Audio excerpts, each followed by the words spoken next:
ஆக அழைக்கப்பட்டு தெரிந்து கொள்ளப்பட்டதான அன்பு சகோதர மற்றும் சகோதரிகளே, உங்கள் யாவருக்கும் நம்முடைய சர்வ வல்லமை கொண்ட பரலோக பிதாவாகிய தேவனுடைய பரிசுத்தம் நிறைந்த நாமத்தினாலும், அவரது ஒரே பேரான குமாரனும், நமது அருமை இரட்சகரும், ராஜாவும், வழிகாட்டியுமாகிய கிறிஸ்து இயேசுவினுடைய இனிதான நாமத்தினாலும், கிருபை அன்புடன் கூடிய சமாதானமும் உண்டாகி பெருகக் கடவதாக என்கிறதான அன்பின் வாழ்த்துக்களோடு, நான் சார்ந்திருக்கிறதான ஐக்கியத்தாருடைய அன்பின் வாழ்த்துக்களையும் மற்றும் வெளியூர் பிரயாணமாக நாம் பிரயாணம் செய்கின்ற தமிழ்நாடெங்கும் இருக்கக்கூடிய சகோதர சகோதரிகள் மற்றும் பெங்களூர் சகோதர சகோதரிகள் அனைவருடைய அன்பையும் வாழ்த்துக்களையும் இந்த வேளையிலே உங்கள் மத்தியிலே நான் பகிர்ந்து கொள்கிறேன்.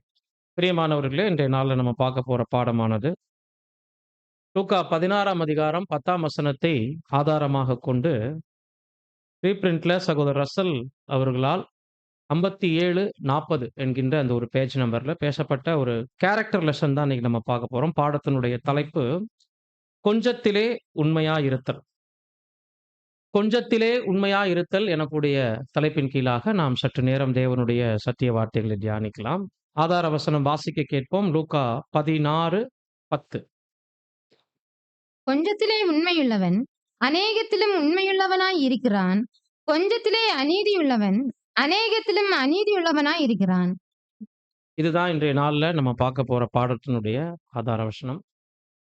இந்த வசனத்துக்கு நம்மெல்லாம் பெயர் சபையில் இருக்கும்போது அங்கு காணப்பட்ட ஊழியக்காரர்களிடம் சென்று விளக்கம் என்னன்னு ஒருவேளை யாராவது கேட்டிருந்தீங்கன்னா என்ன மாதிரியான பதில்கள் உங்களுக்கு கிடைச்சிருக்கும்? காணிக்கிற இது புதுசா இருக்கே, இது நான் எதிர்பார்க்கல. காணிக்கை பக்கம்லாம் நான் போக விரும்பல. இந்த வசனத்துக்கு நம்ம போயிட்டு சந்தேகம் கேட்கும்போது பாஸ்டர் சொன்ன பதில், நிறைய தவறு பண்றோம் லைஃப்ல. நிறைய இடங்கள்ல சறுக்குறோம். ஆனா ஏதாவது ஒரு விஷயத்துல உண்மையா நடந்துட்டா கூட பரலோகம் போலாம் தம்பின்னு சொன்னாரு எங்க பாஸ்டர். அதாவது நம்ம போயிட்டு இருந்த சபையில. அப்படி ஆண்டவர் அட்ஜஸ்ட்மென்ட் பண்ணுவாரா அப்படின்னு எல்லாம் கேள்வி இருந்துச்சு மனசுல. அதாவது 99ல அப்ப தவறு பண்ணிக்கலாம். ஏதாவது ஒரு இடத்துல உண்மையா இருந்துட்டா நம்ம செய்யற எல்லா தப்புக்களும் கணக்குல வராது. பரலோகத்துக்கு ஆண்டவர் எப்படியாவது ஏத்துக்குவாரு அப்படின்னு சொல்லிட்டு இந்த வசனத்துக்கு அப்படிப்பட்ட ஒரு விளக்கம் இருக்கு. அதாவது நம்மெல்லாம் பர்ஃபெக்ட் இல்லாதனால எல்லா விஷயத்திலையும் தேவன் நம்ம கிட்ட பூரணத்தை எதிர்பார்க்கறது இல்லைங்கிற ஒரு விளக்கத்தை கொடுக்குறாங்க. நம்ம பலவீனர்கள்ங்கிறதுல மாற்று கருத்து இல்ல. நிறைய குறை நம்ம கிட்ட இருக்குங்கிறதுல மாற்று கருத்து இல்ல. ஆனா பரலோகம் போவதற்கு குறைகள் எல்லாம் அட்ஜஸ்ட்மென்ட் பண்ணப்படும் அப்படிங்கிற இந்த கருத்து தான் நமக்கு பெரிய கேள்வியாகவே இருந்தது. பட் அந்த கோணத்துல இந்த பாடம் நமக்கு காணப்படுகிறது இல்ல. இந்த வசனத்தினுடைய சரியான தாற்பரிகம் புரிஞ்சுக்கணும்னா திருவிவிலியத்துல படிக்கலாம். அதே வசனத்தை லூக்கா 16:10. மிக சிறியவற்றில் நம்ப தகுந்தவர் பெரியவற்றிலும் நம்ப தகுந்தவராய் இருப்பார். மிக சிறியவற்றில் நேர்மையற்றவர் பெரியவற்றிலும் நேர்மையற்றவராய் இருப்பார். ஸோ இதுல கொஞ்சத்துல உண்மையை பத்தியே என்ன பண்ணல, பேசல. நிறைய விஷயத்துல தவறிக்கங்க. ஏதாவது ஒரு இடத்துல உண்மை காட்டுங்க. பரலோகம் போயிடலாங்கிற ஒரு மீனிங்ல இந்த வார்த்தை நமக்கு பதிவு பண்ணப்படல. நமது லைஃப்ல நம்மளிடம் காணப்படக்கூடிய சின்ன சின்ன காரியங்கள்ல நாம நம்பிக்கை உள்ளவர்களா இருந்தோம்னா, நம்ப தகுந்தவர்களா இருந்தோம் அப்படின்னா, நம்மள நம்பி பெரிய விஷயங்களும் ஒப்படைக்கப்படும் அப்படிங்கிற ஒரு மீனிங்ல இந்த வசனம் பேசப்படும். சின்ன சின்ன விஷயம் நம்ம கரங்கள்ல கொடுக்கப்படும் போது, அந்த சின்ன விஷயத்துல நம்ம காண்பிக்கக்கூடிய உண்மை, நம்மிடம் வெளிப்படக்கூடிய நம்பகத்தன்மை, இவங்கள நம்பி பெரிய விஷயத்த கூட ஒப்படைக்கலாம். உண்மையான விஷயத்துல இவர் சின்ன சின்ன விஷயத்துலலாம் உண்மையா இருந்ததுனால, பெரிய விஷயத்த ஒப்படைச்சாலும் நேர்மை உள்ளவரா இருப்பாரு. ஒருவேளை சின்ன சின்ன விஷயத்துல எல்லாம் தகுதி இல்லாதவர், நம்பிக்கைக்குரியவரா இல்லாமல் இருந்தார் அப்படின்னா, அவர நம்பி பெரிய காரியங்கள என்ன பண்ண முடியாது? ஒப்படைக்க முடியாது என்ற அந்த ஒரு கோணத்துல தான் இந்த ஒரு வசனம் பேசப்படுது. நாம கடைசியாக உங்கள் மத்தியில வந்திருக்கும் பொழுது ஒரு பாடம் பார்த்திருந்தோம். ஏறக்குறைய 1 இயர் இருக்கும்னு நினைக்கிறேன். சுயத்தை ஜெயங்கொள்ளுதல் பத்தி, சுய கட்டுப்பாடு பத்தி ஒரு 5 பாயிண்ட் பார்த்திருந்தோம். அந்த பாடத்துக்கு தொடர்புடைய ஒரு பாடமாக தான் இந்த பாடமும் அமையும். பட் அதுல 5 பாயிண்டா பார்த்தோம். இது அந்த மாதிரி இருக்காது. பட் அதுக்கு தொடர்புடைய ஒரு பாடமாக தான் இந்த பாடமும் இருக்கும்.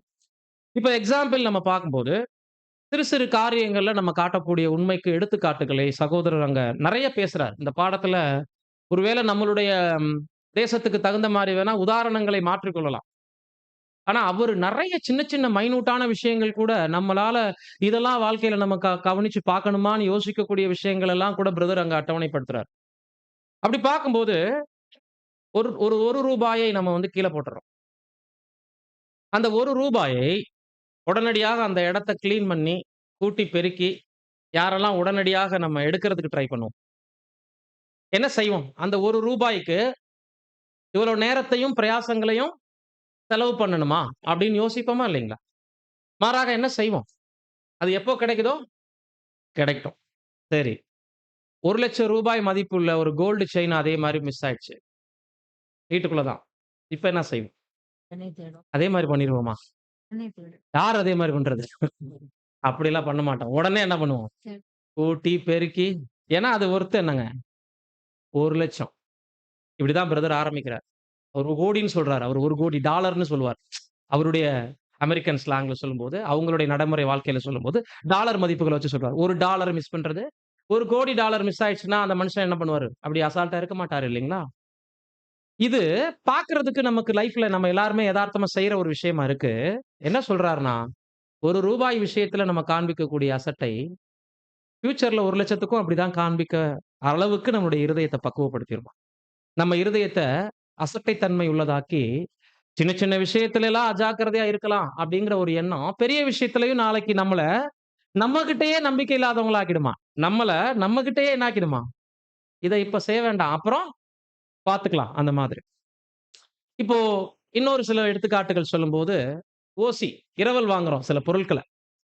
இந்த காலகட்டத்தில அப்படி ஒரு உதாரணம் சொல்லணும்னா, செல்போன் சார்ஜர் இல்லைங்களா? பிரதர் நாட்கள்ல இரவல் அப்படிங்கிற வார்த்தைய பயன்படுத்தியிருக்கிறாரு. நமக்கு புரியிற மாரி சொல்லணும்னா, மழை பெய்யும்போது கொட, செல்போன் சார்ஜர் இல்ல கொஞ்ச நேரம் குடுங்க போட்டு தரேன்னு சொல்லிட்டு, அந்த உரிமையாளர் வந்து மறுபடியும் நம்மகிட்ட கேட்கறதுக்கு அலைய விடுவோம். அலைய விடுவோம்னா நம்ம இல்ல, மனித இயல்பு. நம்ம எக்லிஷியால செய்றோம்னு நான் சொல்லல. எக்லிஷியாக்கு வரலாம் அதுக்கப்புறம். பொதுவா உலகத்துக்குள்ள காணப்படக்கூடிய விஷயம் இன்னைக்கு என்னன்னா, ஒரு கொடைய ஒருத்தர்ட்ட கேட்டு வாங்கிடுறோம். மழை பெய்யுது. எனக்கு எங்க வீட்ல கொடை இல்ல. நீங்க கொஞ்ச நேரம் குடுங்க. ஒரு 1 ஹவருக்குன்னு வாங்கிட்டு போறோம். அடுத்து அடுத்த மழை சீசன் வரும்போது, அவர் வீட்ல கொடைய தேடி பார்த்துட்டு நம்மகிட்ட வந்து கேட்பாரு. உங்ககிட்ட தானே போன வருஷம் கொடைய குடுத்தேன் எங்க? இவர் வாங்குனவரு மறந்துட்டாரு. இல்லன்னு சாதிச்சுருவாரு இல்லைங்களா? இல்ல நான் உங்ககிட்ட திரும்ப என்ன பண்ணிட்டேன் உங்க பொருள? குடுத்துட்டேன். அப்படின்னு சொல்லுவாரு. ஆனா வாங்குனவருக்கு அத வாங்குனதா ஞாபகமே இருக்காது. இப்போ பிரதர் என்ன சொல்றாருன்னாங்க, குடுத்து உதவும் எண்ணம் உடையவர்களை கூட, இது போன்ற சிறு சிறு அசட்டைத்தன்மை, இனிமே ஏன் யாருக்கும் உதவி செய்றதுக்கு போகணும். வாங்கிட்டு போற பொருள நேரத்துக்கு திருப்பி குடுக்காதது ஒண்ணு இருக்கு. அதை உபயோகிச்சுட்டு சரியா திருப்பி குடுக்காமயும் இருக்கு. வாங்கிட்டு போய் சேதப்படுத்தி குடுப்பாங்க. உங்ககிட்ட போகாத வரைக்கும் என் பொருள் நல்லா தான் இருந்துச்சுன்னு சொல்லுவாங்க. ஆனா அவங்க தான் ஏதாவது பண்ணியிருப்பாங்க. பட் அத என்ன பண்ண மாட்டாங்கன்னா, ஒத்துக்க மாட்டாங்க. இந்த மாதிரி ஒரு வேலை ஸ்தலத்துல, தொழில் நடக்கக்கூடிய இடங்கள்ல, சக நம்ம கூட பணிபுரியறவங்கள்ட்ட நெறைய நேரங்கள்ல வார்த்தைகள்ல தவறு பண்ணுவோம். டைமுக்கு ஒரு விஷயத்த என்ன ஓப்பனிங்லயே தூங்க ஆரம்பிச்சுட்டாங்க நெறைய பேரு. நான் எப்பயுமே 1/2 மணி நேரம் கழிச்சு தான் எழுப்பி விடுவேன்.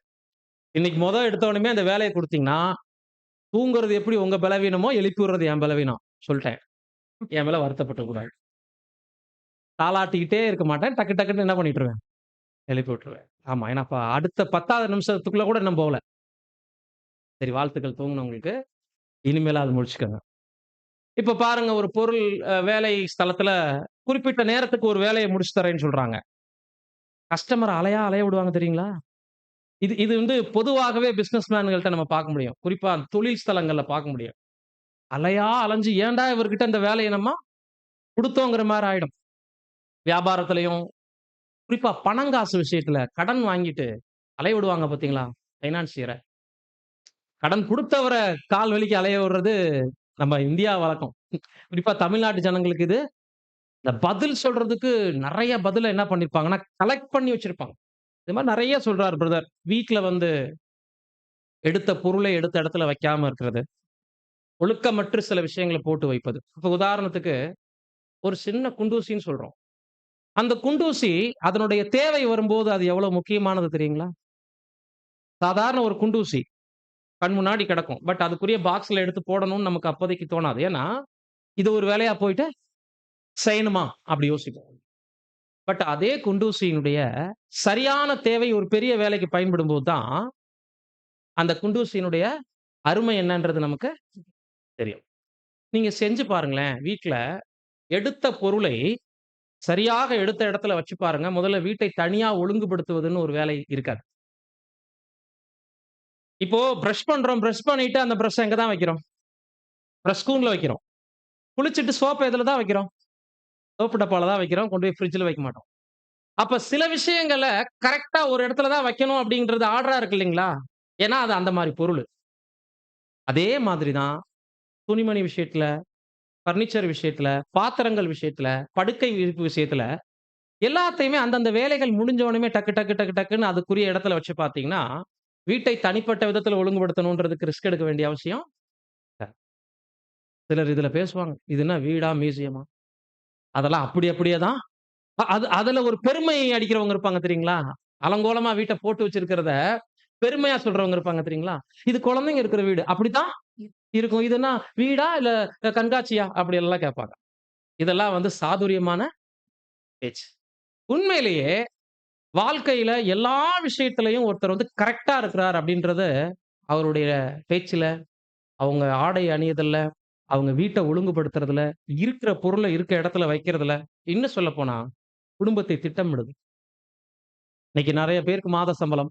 சிலருக்கு டெய்லி சம்பளம். சிலருக்கு வாரக்கூலி. இப்படி எல்லாம் இருக்கும். சிலர் பிசினஸ்ல இருப்பாங்க. அவங்களுக்கு கணக்கு இல்லாம பணங்கள் வரலாம் போலாம். ஆனா, ரூ. 1,00,000 மாச சம்பளமா இருந்தாலும், ரூ. 20,000 இருந்தாலும், வாழ்க்கையில திட்டமிடல்னு ஒண்ணு இருக்கு இல்லைங்களா? சிலர் சொல்லுவாங்க, மாதம் முடியறதுக்கு முன்னாடி அந்த சம்பளம் என்ன ஆயிடுச்சு? தீர்ந்துருச்சு. கடன் வாங்கி தான் 20ஆம் தேதிக்கு மேல என்ன பண்ணுவோம்னு சொல்லுவாங்க? கடன் படுவோம்பாங்க. அது பெருமையா வேற சொல்லுவாங்க. பட் அங்க என்ன இல்லைன்னா, திட்டமிடல் இல்ல. இந்த இந்த மந்த் இவ்வளவுதான் வருமானம்னா, அதுக்கு தகுந்த மாதிரியான அவங்களுடைய மளிகை சாமான், வீட்டு தேவைகள் இத சுருக்க மாட்டாங்க இல்லைங்களா? இப்ப அதிகமான தேவைகள் அவங்க கையில இருக்கும்போது அதுவும் செலவாகுது. இல்லைங்களா? அப்ப என்ன பண்ணணும்? பேலன்ஸ் பண்றதுக்கு யோசிக்கணும். நெறைய வரும்பொழுது சேவ் பண்ணி வைக்கணும். குறைச்சலா இருக்கும்போது அந்த நாட்கள்ல இத என்ன பண்ணிக்கணும்? பயன்படுத்திக்கணும். எந்த விதமான திட்டமிடாமல் இருப்பது கூட, இன்னைக்கு நெறைய விஷயங்கள்ல சின்ன, சின்ன, சின்ன, சின்ன காரியங்கள் ஃபியூச்சர்ல என்ன பண்ணிருது? பெரிய, பெரிய தவறுகளுக்கு ஜனங்கள என்ன பண்ணிடுது? வழிநடத்துது. கடந்த அந்த பாடத்துல நம்ம பார்த்த மாரி தூக்கம் கூட தூக்கத்த கூட காலையில சீக்கிரம் கண் முழிப்பு வந்தோம். இன்னும் கொஞ்ச நேரம் கழிச்சு எந்திரிக்கலாம். இன்னும் ஒரு 1/2 ஹவர் என்ன பண்ணிக்கலாம்? நேரத்த கூட்டிக்கலாம். கூட்டிக்கலாம்ன்னு சொல்லும்போது, முதல் தோல்வி எங்க இருந்தே ஆரம்பிக்குது. காலையில கண் விழிக்கும்போதே, குறித்த நேரத்துல எந்திரிக்க முடியாம போறது. சிலர் அலாரத்த அடிச்சுக்கிட்டே இருந்தாலும், பக்கத்துல இருக்கிறவங்களுக்காக அலாரம் வச்ச மாரி அவங்க ஃப்ரீயா தூங்கிட்டு இருப்பாங்க. இந்த ட்ரெயின்லலாம் எவ்வளோ டென்ஷனா இருக்கும் தெரியுங்களா? மிடில்ல படுத்துக்கிட்டு, அப்பர்ல இருக்கிறவங்களுக்கு அலாரம் வச்சுட்டு இருப்பாங்க. நம்ம எந்திரிச்சுருவோம் அந்த அலாரம் சத்தத்துல, மொத சத்தத்திலேயே. இவங்க மிடில்ல படுத்திருக்கிறவங்க 7 மணி வரைக்கும் எந்திரிக்க மாட்டாங்க. சரி நம்மள எழுப்பி விடுறதுக்காக வச்சிருக்காங்கன்னு சொல்லி மனச என்ன பண்ணிக்க வேண்டியதா இருக்கு. தேத்திக்க வேண்டியதா இருக்கு. எவ்வளோ தொந்தரவு தெரியுங்களா? இந்த மாதிரி அசட்டை அப்படின்ற ஒரு கேரக்டர் லைஃப்ல வந்துருச்சுன்னா, சின்ன சின்ன விஷயத்திலேயே நம்மள தோற்கடிக்கும். பெரிய விஷயங்களையும் தோற்கடிக்கும். அப்ப இந்த வசனத்த குறிச்சு, அந்த சீரியஸ்னஸ் என்னன்றத பாடத்தினுடைய இறுதியில நீங்க புரிஞ்சுக்குவீங்க. இன்னும் சில பிராக்டிகல் விஷயங்களோட பேசுறாரு. அதாவது நம்ம நடைமுறைக்கு தகுந்த மாரி இந்த விஷயத்த உங்கள் மத்தியில நம்ம சுவாரஸ்யமா பேசுறோம் வேற மாதிரி. பிரதர் ஆனா நெறைய பாயிண்ட் பதிவு பண்ணியிருக்கிறார். குடியிருப்புகள்ல சத்தம் போட்டு பேசுறத கூட பிரதர் எழுதுறாரு. அக்கம் பக்கத்துல ஒரு காம்பவுண்ட்ல குடியிருப்போம். ஒரு கூட்டு குடியிருப்புகள்ல. மத்தவங்க தூங்குனாங்களா? மத்தவங்களுக்கு நம்ம குடுக்கக்கூடிய குரல், எழுப்பக்கூடிய சத்தங்கள் இடையூறா இருக்குமா? விசில் அடிக்கிறதெல்லாம் சொல்றாரு பிரதர் இங்க. நீங்க அந்த ரீப்ரிண்ட் கட்டுரைய எடுத்து போய் படிச்சு பாருங்க. அதுல இதெல்லாம் பதிவு பண்றாரு 57, 40ல.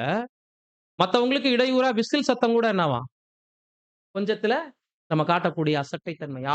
யாரோ என்னமோ பண்ணிட்டு எங்களுக்கு அத பத்தி கவலையே இல்ல. இப்ப ட்ரெயின்லலாம் பார்த்தீங்கன்னா, ஸ்பீக்கர் பாக்ஸ எடுத்துட்டு ஏறிடுறாங்க பசங்க. ஸ்லீப்பர்ல. அதுவும் நைட் 12 மணிக்கு ஆன் பண்ணி விட்டு, சத்தமா பாட்ட வச்சு பக்கத்துல இருக்கிற கோச்ல இருக்கிறவங்களையும் தூங்க விடாம பண்றாங்க ஆரவாரம். வீட்லயே அந்த மாரி இருக்கக்கூடாதுன்னு சொல்லும்போது, பொதுவான இடங்கள்லயும் இன்னைக்கு மத்தவங்களுக்கு சில விஷயங்கள் எந்த அளவுக்கு தொந்தரவா இருக்குங்கிறத யாருமே என்ன பண்றதில்ல, யோசிக்கிறது இல்ல. இந்த மாதிரி நெறைய விஷயங்கள் உலகத்துக்குள்ள கேஷுவலா நம்ம பார்த்துட்டே இருக்கிறோம். பிரதர் இதெல்லாம் இதெல்லாம் பதிவு பண்ணிட்டு, இது உலகத்தானுக்குள்ள இருக்கிறது குற்றம் என்று நம்ம சொல்ல முடியாது. காரணம் அவங்க இன்னும் நியாயத்தீர்ப்புக்குள்ள வரல. பட் இதெல்லாம் ஒரு நாளைக்கு அவங்களுக்கும் இந்த பாடமெல்லாம் படிப்பாங்க. பட் உலகத்தான் அப்படின்ற ஒரு இடத்துல இருந்து வந்தவங்க தான் யார் இப்போ? நாம். இப்ப நம்ம லைஃப்ல, நம்மளுடைய வாழ்க்கையில சின்ன சின்ன விஷயங்கள்ல நம்ம காட்டக்கூடிய அசட்டைத்தன்மை, நாம செய்யக்கூடிய தவறு, புது சிருஷ்டிகளுக்கு அது எப்படி ஆபத்தா அமையுதுன்னு சொல்லும்போது, 2 விஷயம் சொல்றாரு. 1 புது சிருஷ்டி பொன்னான பிரமாணத்தை மீறி நடக்கிறார்கள் அப்படின்னு சொல்றாரு. சின்ன சின்ன விஷயத்துல எல்லாம் புது சிருஷ்டி உண்மை இல்லாமல் போறதுன்னு சொல்லும்போது, இப்ப நம்ம நம்ம வழக்கத்துல சொல்லணும்னா, இந்த மாரி வந்த உடனே தூங்குறது, எக்லிஷால மத்தவங்களுக்கு கொஞ்சம் கூட அது இடையூறா இருக்குமேன்னு தெரியாம, கொஞ்சம் கூட உணர்வு இல்லாம எக்லிஷா வந்துட்டு தூங்குறது, லேட்டா என்ட்ரி குடுக்குறது. புரியுதுங்களா? தாமதமா வர்றத கேரக்டராவே என்ன பண்ணிக்கிறது? வச்சுக்கிறது. எக்லிஷியாக்கு வந்து பிரயோஜனமுள்ள வார்த்தைகளை பேசாம, உலக காரியங்களை பேசி நேரத்த வேஸ்ட் பண்ணுவது. இப்படி நெறைய சின்ன சின்ன விஷயங்கள் நம்ம இங்க பண்ணுவோம் இல்லீங்களா? எக்லிஷியால செய்யக்கூடாத சில விஷயங்கள சொன்னா தான் நமக்கு உதாரணம் புரியும். நம்ம லைஃப்ல நம்ம எப்படி எப்படி சின்ன சின்ன விஷயங்களில் எல்லாம் தவறு பண்றோம். இந்த மாதிரி கேஷுவலா நமக்கு தப்புன்னே தெரியாத சில விஷயங்கள சாதாரணமா செஞ்சுட்டு இருக்கோம் இல்லீங்களா? இந்த விஷயங்கள்ல தான் 2 பாயிண்ட் சொல்றாரு. 1 பொன்னான பிரமாணத்தை நம்ம என்ன பண்றோமா? மீறி நடக்கிறோம். 2 நீதி அப்படிங்கிற கேரக்டர்ல நாம வளரல அப்படின்னு 2 விஷயம் சொல்றாரு. இந்த பொன்னான பிரமாணம் அப்படிங்கிறதுக்கும், நீதியில வளர்றதுக்கும் என்ன வித்தியாசம்? முதலாவது பொன்னான பிரமாணம் என்ன வாசிங்க. மார்க் 12, 30, 31. உன் தேவனாகிய கர்த்தரிடத்தில் உன் முழு இருதயத்தோடும், உன் முழு ஆத்துமாவோடும், உன் முழு மனதோடும், உன் முழு பலத்தோடும் அன்பு கூறுவாயாக என்பதே பிரதான கற்பனை. ம். அடுத்த வசனம். இதற்கு ஒப்பாயிருக்கிற 2ஆம் கற்பனை என்னவென்றால், உன்னிடத்தில் நீ அன்பு கூறுவது போல் பிறனிடத்திலும் அன்பு கூறுவாயாக என்பதே. இவைகளிலும் பெரிய கற்பனை வேறொன்றுமில்லை என்றார். இப்போ முழு நியாயப்பிரமாணங்களும், தீர்க்க தரிசனங்களும் 2ல என்ன ஆயிடுது? அடங்கிருது. அந்த 2 1 நம்மள படைத்த தேவன்ட்ட முழு இருதயத்தோடு, முழு ஆத்துமாவோடு, முழு மனதோடு அன்பு கூறுவது. இப்ப நம்மள படைச்சவர் மேல நம்ம அன்பு என்ன பண்ணிருவோம்? காண்பிச்சுருவோம். ஏன்னா, நம்மளால வந்துட்டு கீழ்ப்படிதல்ங்கிற ஒரு விஷயம் காட்ட முடியுதோ இல்லையோ, தேவன் பேர்ல அன்பு இல்லையா? அப்படின்னு கேட்டா நிச்சயம் யாருமே இல்லைன்னு சொல்ல மாட்டோம். ஆனால், கண்ணில் காணக்கூடிய சகோதர சகோதரிகள்ட்ட வெளிப்படக்கூடிய அன்பு தான், படைத்தவரிடம் நம்ம காட்டக்கூடிய அன்புக்கு சான்று.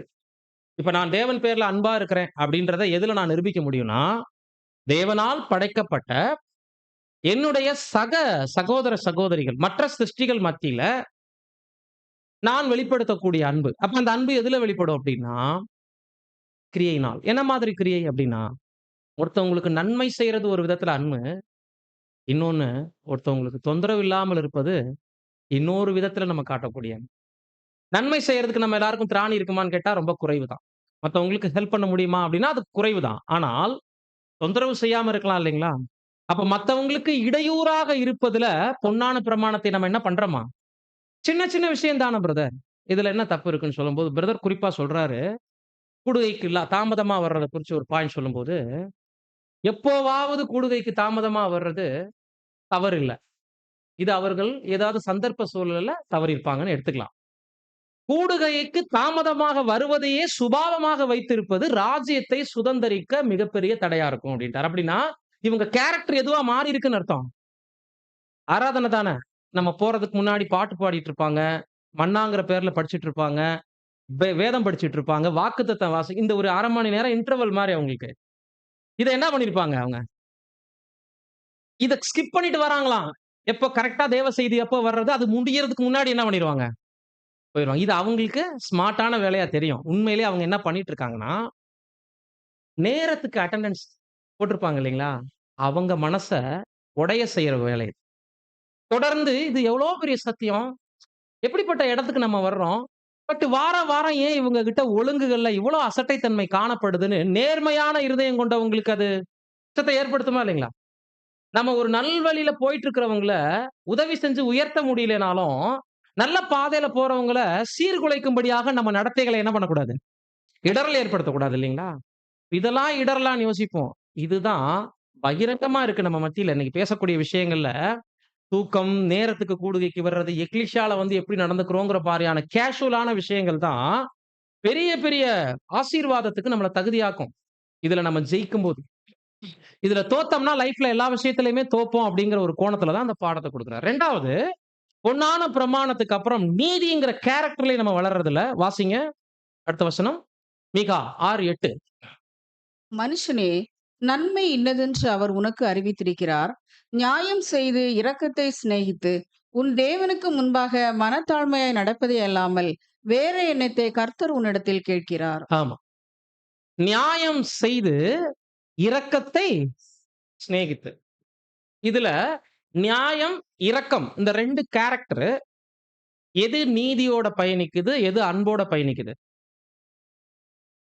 நியாயம் நீதியோட பயணிக்கக்கூடிய கேரக்டர். இரக்கம் எது ஃபர்ஸ்ட் வந்திருக்கணும்? அன்பு வந்திருக்கணுமா? இல்ல நியாயப்படி தேவன் நம்மகிட்ட எதிர்பார்க்கிறது என்ன? அன்பு. பிரதானமானது என்னங்க? அன்பு. தேவன் அன்பாகவே இருக்கிறார். இப்போ இந்த வசனத்துல எதுதான் ஃபர்ஸ்ட் வந்திருக்கணும் நியாயப்படி? அன்பு. ஆனா என்ன கேட்டிருக்காரு ஃபர்ஸ்ட்?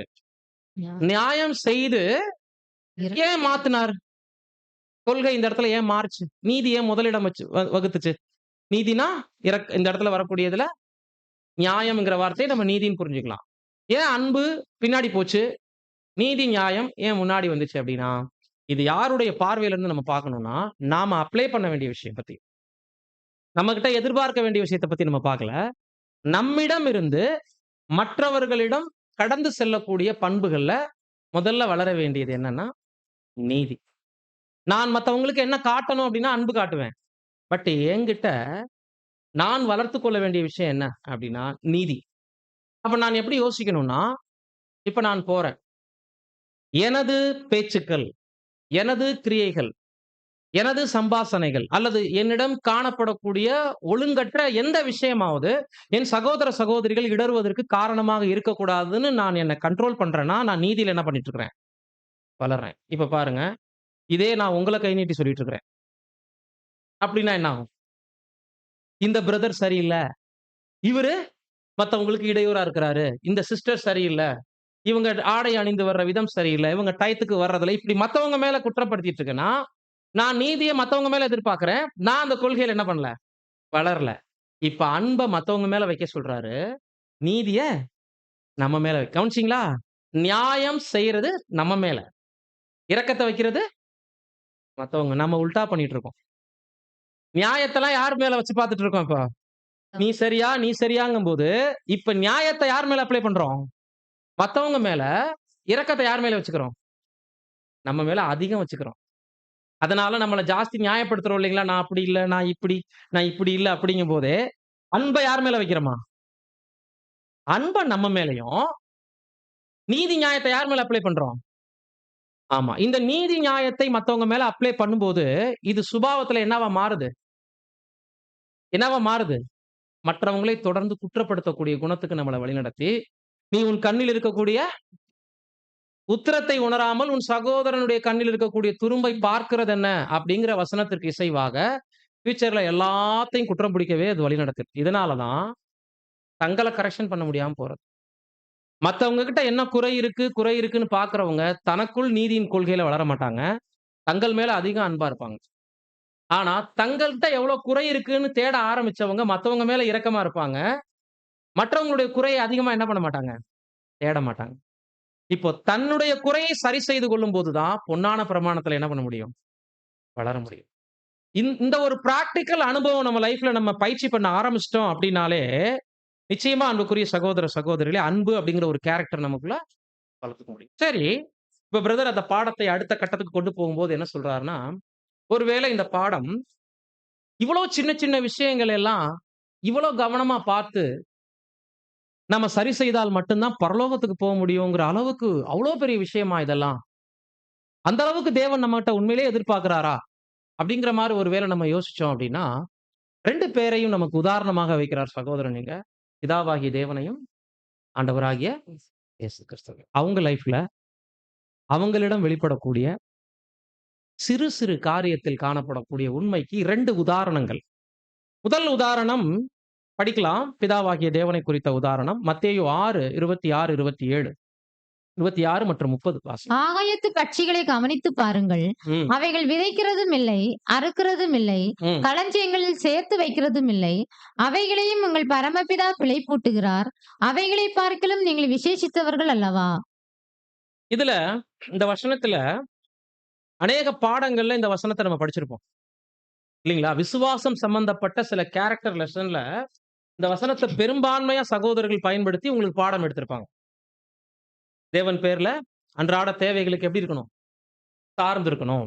ஏன்னா சின்ன சின்ன பறவைகளையும், பட்சிகளையும் தேவன் போஷிக்கிறதுல, ஆகாரம் குடுக்கறதுல, அந்த சின்ன சின்ன பிராணிகள் மேல கூட தேவன் அன்பா இருக்கிறார்ன்றதுக்கு இந்த வசனத்த பயன்படுத்துவோம். 30 கூட படிங்க வசனம். அற்ப விசுவாசிகளே, ம். இன்றைக்கு இருந்து நாளைக்கு அடுப்பிலே போடப்படும் காட்டுப்புல்லுக்கு தேவன் இவ்விதமாக உடுத்துவித்தால், ம். உங்களுக்கு உடுத்துவிப்பது அதிக நிச்சயம் அல்லவா? இத நம்ம பார்க்கிறோம். காட்டுப்புல்லை உதாரணமா காட்டுறாரு. பறவைகளை உதாரணம் காட்டுறாரு. இதுல விசுவாசம் அப்படிங்கிற ஒரு காரியத்தை நம்ம அநேக பாடங்கள்ல பார்த்திருக்கிறனால, அந்த கோணத்துல இருந்து இவைகளை கண்ணோக்காமல், இந்த பாடத்துக்கு இந்த வசனங்கள நம்ம சகோதரர் என்ன நோக்கத்துல குடுத்திருப்பாருன்னு நினைக்கிறீங்க? கொஞ்சத்திலே உண்மை என்ற இந்த ஒரு பாடத்துக்கு, பிதாவாகிய தேவனை குறித்த சிறு சிறு காரியங்கள்ல அவரிடம் காணப்படக்கூடிய உண்மை என்கின்ற கோணத்துல பார்க்கும்போது, இந்த வசனம் இந்த இடத்துல என்ன நோக்கத்துல பதிவு பண்ணப்பட்டிருக்கும்? இந்த பாடத்துக்கு இந்த வசனத்தை ஏன் எடுத்து வச்சிருப்பார் சகோதரன் நினைக்கிறீங்க? ஏதேனும் பதில்? பிரதர்? அதான் சிறு காரியத்திலும் தேவனிடம் காணப்படும் உண்மைங்கிறது டைட்டிலாவே போட்டாச்சு. பட் பதில் கேட்கிறேன் உங்ககிட்ட இப்ப நான். பிராக்டிகலான பதில் சொல்லுங்க. இந்த இந்த ஆகாயத்து பறவைகளுக்கும், காட்டு புஷ்பங்களுக்கும் அவர் ஆகாரம் கொடுக்கிறதுல, உடுத்து வைக்கிறதுல இருந்து என்ன சொல்ல வராரு இந்த பாடத்துல மூத்த சகோதரர் நமக்கு? மறுபடியும் விசுவாசத்துக்கு போயிட்டீங்க பாத்தீங்களா? அதான் நான் இல்லன்னு சொல்லிட்டேனே. அந்த பாடத்த விட்டுருங்க. இந்த பாடத்துக்கு, இந்த வசனத்துக்கு ஒரு கோணம் இருக்கு. அப்படின்னா, ஆ வானதூதர்கள்ல எத்தன கேட்டகரிஸ் இருக்காங்க? தூதத்துவங்கள், கர்த்தத்துவங்கள்னு படிக்கிறோம். அப்ப பரலோகத்துல சிருஷ்டிப்புகள்ல விகிதாச்சாரம் நெறைய இருக்கு. மனுக்குலத்துல மட்டும் தான் மனுக்குலம்ங்கிறது ஒண்ணுதான். ஆனா பரலோகத்துல என்ன இல்ல? கோடிக்கணக்கான தூதத்துவங்கள், கர்த்தத்துவங்கள் இருக்கும்போது, அவ்வளோ வல்லமையுள்ள சிருஷ்டிகள படைச்ச தேவன், நான் யார் மேல மட்டும் தான் அக்கறையா இருப்பேன்னு சொல்லியிருக்கலாம். எனக்கு பரலோகமே கவனிக்கிறதுக்கு போதுமானதா இருக்கு. அல்லது பூமியில மனிதன வேணா நான் என்ன பண்றேன்? போஷிக்கிறேன். ஈ, எறும்பு, காகம், குருவிகளை எல்லாம் நான் போஷிக்கிறதுக்கு எனக்கு டைம் இல்ல. சாதாரண காட்டு புஷ்பங்களை எல்லாம் கவனிக்கிறதுக்கு, அதுக்கு கலர் உடுத்துறதுக்கு, டிரெஸ் பண்றதுக்கு, அதுக்கு அழகா ஆர்ட் எல்லாம் பண்ணி, பூக்கள்ல இதழ்கள் எல்லாம் பாருங்க. என்ன கலரிங் இல்லைங்களா? பட்டர்ஃப்ளைல எல்லாம் பாருங்க அந்த ஸ்கின்ல எல்லாம் எவ்வளோ டிராயிங். இதெல்லாம் தேவன் கேர் எடுத்து பண்ணியிருக்காரு இல்லைங்களா? அப்ப கவலை இல்ல எனக்கு அது மேல அப்படின்னு சொல்லாம, எவ்வளவு அழகா எல்லா சிருஷ்டிகள் மேலயும் தேவன் ஆர்வம் உள்ளவராக, அக்கறை கொண்டவராக இருக்கிறாருங்கிறத இதுல நம்ம தெரிஞ்சுக்கிறோம் இல்லைங்களா? இதுதான் சர்வ வல்லமையுள்ள தேவனே, பெரிய பெரிய வேலை தான் நான் செய்வேன். சின்ன வேலைகள்ல நானு கவனம் இருக்கு. எனக்கு இல்ல. என்னால முடியாது. நீ வேற யாராவது சின்ன ஆட்கள் போய் அத பார்த்துக்கங்கன்னு செய்யல. மாறாக ஆகாயத்து பறவைகளையும், காட்டு புஷ்பங்களையும் தன்னுடைய கவனத்தில் எப்போதும் வச்சிருக்கிறார். இன்னும் சொல்லப்போனா, இதுக்கு தொடர்புடைய இன்னொரு வசனம் சொல்லணும்னா, ஏழைக்கு இரங்குகிறவன் கர்த்தருக்கு. அப்ப பூமியில கூட தரித்திரர்கள் மேல தான் யாருக்கு கண்ணோக்கம் இருக்கு? ஐஸ்வர்யவான்கள் மேல இல்ல.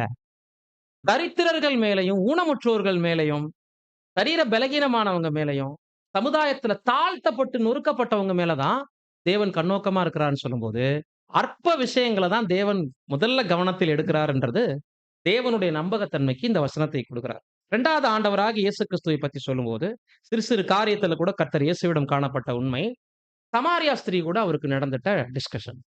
எங்க நடந்துச்சுங்க? சமாரியா ஸ்திரீ கூட. கிணற்றண்டையில. என்ன மாதிரியான ஒரு சூழல் அது? அந்த அந்த கிணற்றண்டையில நடந்த சம்பவத்துக்கு முன்னாடி கர்த்தர் என்ன செய்துட்டு வந்திருந்தாரு? சீசர்கள் ஏன் அவர விட்டு போயிருந்தாங்க? அந் எதுக்கு? உணவு வாங்குறதுக்காக. மதிய வேளையில நல்ல பசி. ஊழியத்த முடிச்சுட்டு வந்து கிணற்றண்டையில உட்கார்ந்திருக்கிறாரு. இப்ப இந்த நேரத்துல அந்த ஸ்திரீ தண்ணீருக்குள்ள வராங்க. பொதுவாக யூதர்கள் யார்கிட்ட பேச மாட்டாங்க. சமாரியாட்ட குறிப்பா ஸ்திரீகள்ட்ட என்ன பண்ண மாட்டாங்க? பேச மாட்டாங்க. ஆனா இந்த இடத்துல ஆண்டவர் என்ன பண்ணியிருக்கிறாரு? பேசியிருக்கிறார். என்ன அருமையா சொல்றாரு அப்படின்னா, இப்ப பாருங்க அந்த வசனத்த படிங்க. யோவான் 4ஆம் அதிகாரம் 27, 28.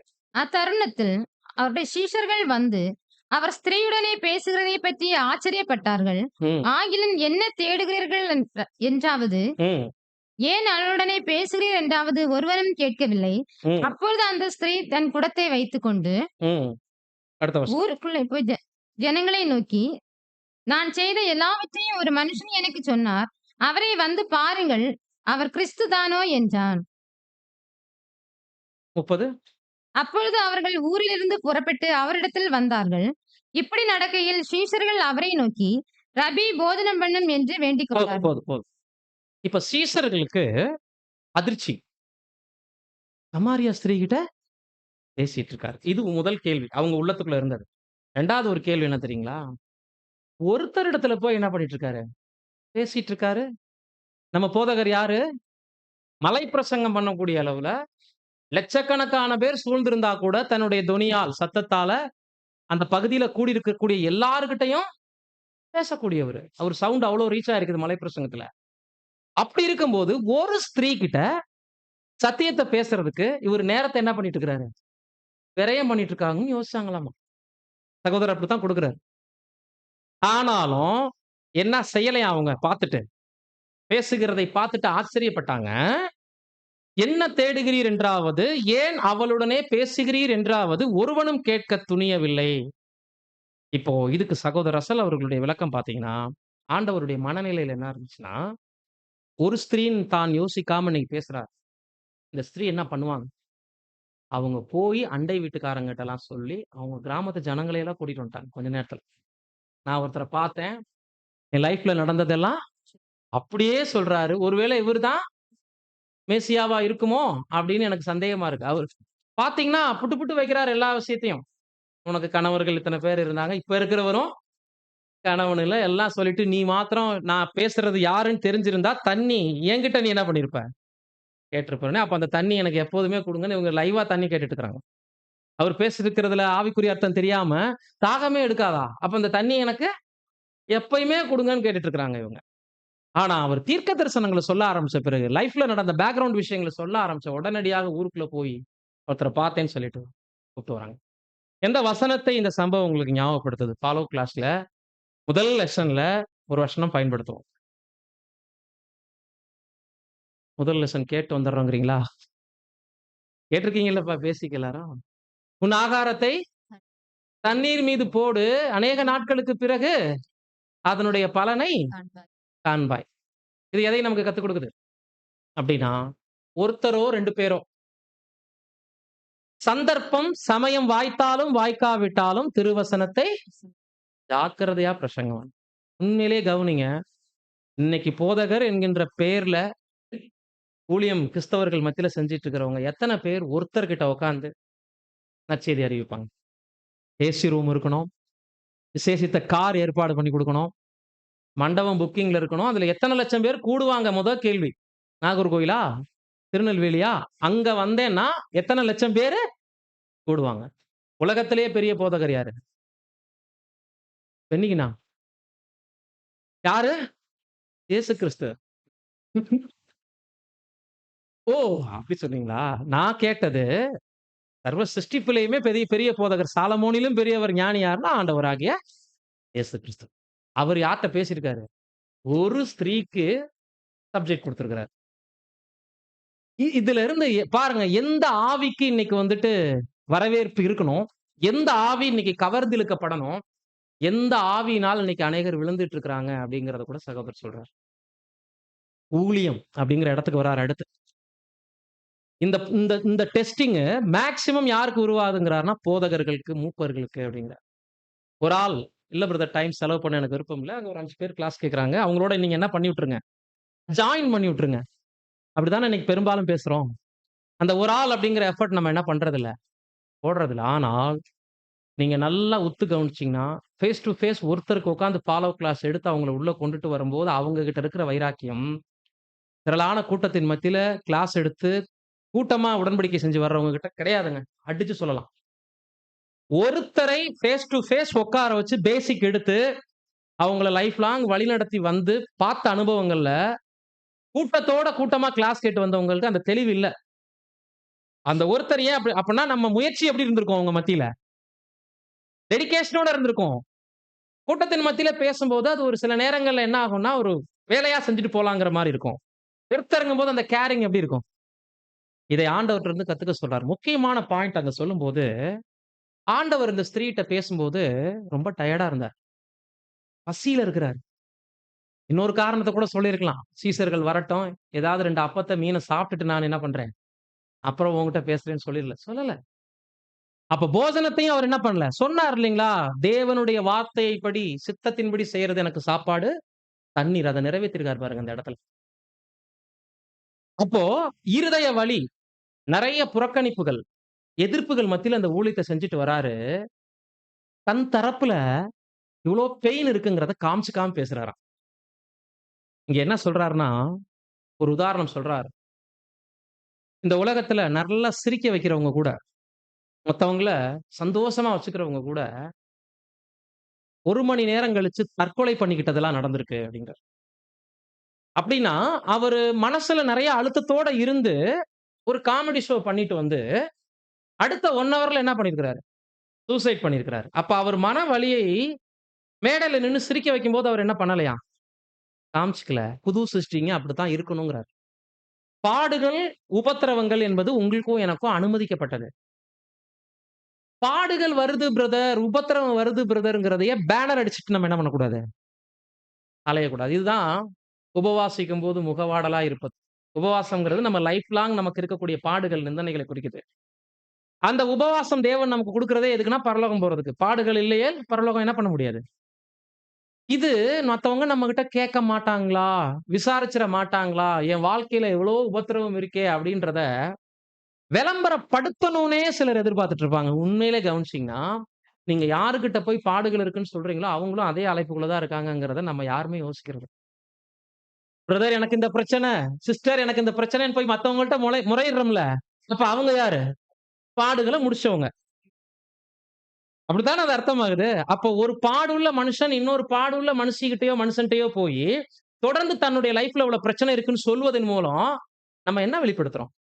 எனக்கு இவ்வளவு பெயின் இருக்கு, இவ்வளவு பிரச்சனைகள் இருக்குங்கிறத முறுமுறுக்கிறோம் சொல்லப்போனா. இல்லீங்களா? பிரச்சனைகள நல்லா ஆவியில வளர்ந்தவங்கள கவனிச்சு பார்த்தீங்கன்னா, அவங்க லைஃப்ல எவ்வளவு நெருக்கடி இருந்தாலும், மத்தவங்க கிட்ட கேட்டு அவங்களுக்கு ஆறுதல் சொல்லுவாங்களே தவிர, தங்களுடைய துக்கங்களை, துயரங்களை இன்னொருத்தவங்க கிட்ட ஷேர் பண்ணிக்கவே மாட்டாங்க. வணையப்படுவாங்க. இது ஆண்டவருடைய முன்மாதிரி. நீ பேசிட்டு இருக்கிற சந்தோஷமா நான் பேசுறத நீ கேட்டுட்டு இருக்கிற. ஆனா நான் இப்ப ஆகாரம் இல்லாம உட்கார்ந்திருக்கிறேன். நெறைய எதிர்ப்போட ஊழியம் பண்ணிட்டு இருக்கிறேன். என்னைய பார்க்கிறவங்கலாம் குற்றப்படுத்துறாங்க. வேதபாரகர்களுக்கு என்னைய பிடிக்கல. இப்படி அவர் சைடுல எவ்வளவு பெயின் இருக்குது. சொன்னாரா? அப்ப என்ன பண்ணியிருக்கிறாரு? படிக்கலாம் வசனம். ஏசாயா 61 முதல் 3 வசனங்கள். அதை நிறைவேத்தியிருக்கிறார் கர்த்தர் அந்த இடத்துல. கர்த்தராகிய தேவனுடைய ஆவியானவர் என்மேல் இருக்கிறார். சிறுமைப்பட்டவர்களுக்கு சுவிசேஷத்தை அறிவிக்க கர்த்தர் என்னை அபிஷேகம் பண்ணினார்.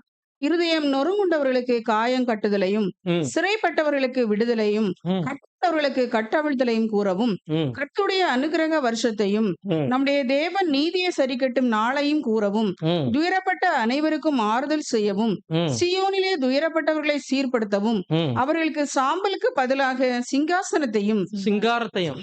சிங்காரத்தையும், ம், துயரத்துக்கு பதிலாக ஆனந்த தைலத்தையும், ம். ஒடுங்கின ஆவிக்கு பதிலாக துதியின் உடையும் கொடுக்கவும் அவர் என்னை அனுப்பினார். அவர்கள் கர்த்தர் தம்முடைய மகிமைக்கென்று நாட்டின நீதியும் வெளிச்சங்கள் எனப்படுவார்கள். இந்த வசனம் கரெக்ட்டா பதில் சொல்லுங்க. இப்பதான் நீங்க எலக்ஷன் மீட் பண்ணி முடிச்சிருக்கீங்க இல்லையா? சபையின் மூப்பர்களுக்கு மட்டும் பொருந்துமா?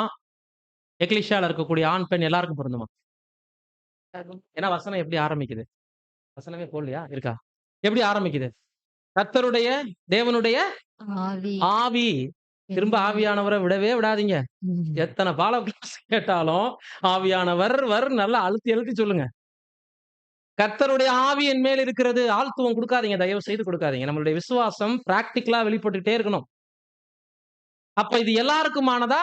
யாராவது ஒருத்தருக்கு, போதகர்களுக்கு அப்படி எடுத்துக்கலாமா? எல்லாருக்கும். அப்படின்னா, ஊழியம் செய்யற உரிமை எல்லாருக்குமே சபையில இருக்கு. எப்படி செய்றோங்கிறது தான் முக்கியம். இப்ப இந்த வசனம் புல்பீட் பத்தியோ, கன்வென்ஷன் பத்தியோ, எல்டர்ஸ் பத்தியோ, போதகர்கள் பத்தியோ பேசப்படாத வசனம். அப்படின்னா எங்கெல்லாம் செய்யலாம்? நீங்க வீட்ல செய்யலாம். உங்க பிரயாணத்துல செய்யலாம். கூட வேலை செய்றவங்களோட பகிர்ந்துக்கலாம். ஃபேமிலில, சொந்த பந்தங்கள் மத்தியில. யாராவது ஒருத்தருக்கு கூட வர இருக்கிற ராஜ்யத்த பத்தி, கர்த்தருடைய ரான்சம் பத்தி சொல்லிக்கிட்டே இருந்தீங்கன்னா,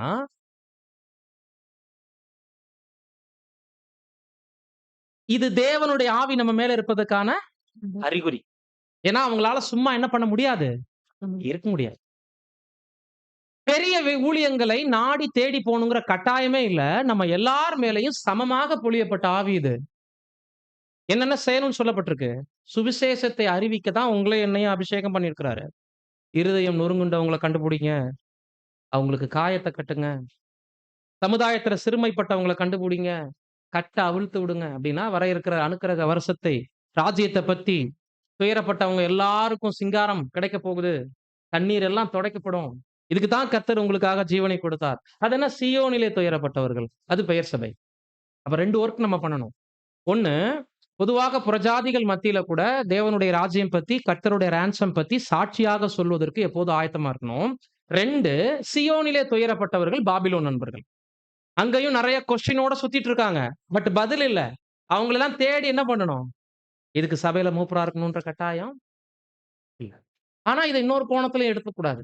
அதுக்காக எல்லாருக்கும் ஈக்குவல் ரைட்ஸ் இருக்குன்னு நினைச்சிட்டு மூப்பர்கள் செய்யக்கூடிய வேலைகளை எல்லாரும் செய்யணும்ன்ற பாயிண்ட்ல இங்க பிரதர் சொல்லல. நாம எதற்காக எல்லாரும் அபிஷேகம் பண்ணப்பட்டிருக்கோம் அப்படிங்கறத சொல்றார். சொல்லிட்டு தான் அடிஷனலா என்ன சொல்றாருன்னா, இந்த இடத்துல இருந்து குணலட்சணத்திற்கான பரீட்சைகள் உருவாக ஆரம்பிக்கிறது. பிதாவாகிய தேவனுடைய சிறு காரியத்தினுடைய உண்மை, கர்த்தர் இயேசுவினுடைய சிறு காரியத்தினுடைய உண்மையை பார்த்த பிறகும் கூட, தற்காலத்துல நமது மத்தியில எந்த விஷயம் கூடுதலாக கவனம் ஈர்க்கப்படுகிறது? எதை சகோதரர்கள், குறிப்பாக சகோதரர்கள் பிரதானமா பார்க்குறாங்க? எதனால அநேக பிரச்சனைகள், போராட்டங்கள் சபைகள் மத்தியில காணப்படுதுன்னு சொல்லும்போது, ஊழிய விஷயங்கள்ல குணலட்சண வளர்ச்சியை சகோதரர்கள் மறந்துட்டு, ஊழியங்களை பெருசா பார்க்க ஆரம்பிச்சிருக்கிறாங்கன்றார். இதுதான் பிரதானமானதா பார்க்கப்படுது. ஆனால் இது குணலட்சணத்திற்கான பரீட்சை அப்படின்னு சொல்றார். அதாவது நான் பெரிய பெரிய ஊழியங்களுக்கு தான் தகுதியானவன் அப்படின்னு தங்களை தாங்களே சில நேரங்கள்ல ஃபீல் பண்ணிக்கிறது. சிறு சிறு ஊழியங்களுக்கெல்லாம் எனக்கு டைம் இல்ல. கன்வென்ஷன் போன்ற காரியங்கள்லாம் நான் அதுக்கு தகுதியான நபர். நான் அந்த பெரிய ஊழியம்னா செய்வேன். அல்லது சபையில பொறுப்பு என்று கொடுக்கப்பட்ட பிறகு மூப்பர் என்று அங்கீகரிக்கப்பட்டால் நான் இந்த ஊழியங்கள்ல தொடருவேன். அல்லது அந்த ஊழியம் எனக்கு இல்லைன்னா, எனக்கு இங்க வேற எந்த விதமான ஊழியமும் இல்லாத மாதிரி அவங்க என்ன பண்ணிக்குவாங்க? தங்கள தனித்து காண்பித்துக் கொள்வாங்க. பட் என்ன சொல்றார்ன்னா, குணலட்சணத்திற்கான பரீட்சை இங்க தான் ஆரம்பமாகுதுன்னு சொல்லிட்டு, அவருடைய நாட்கள்ல என்ன சொல்றார்ன்னா, மூப்பராக இருந்து கூட அந்த ஊழியம் கொடுக்கப்படாத பட்சத்துல, சாதாரண போஸ்டர் ஒட்ட போனா கூட போகணும் அப்படிங்கிறார். இந்த வார்த்தையவே பதிவு பண்றார்.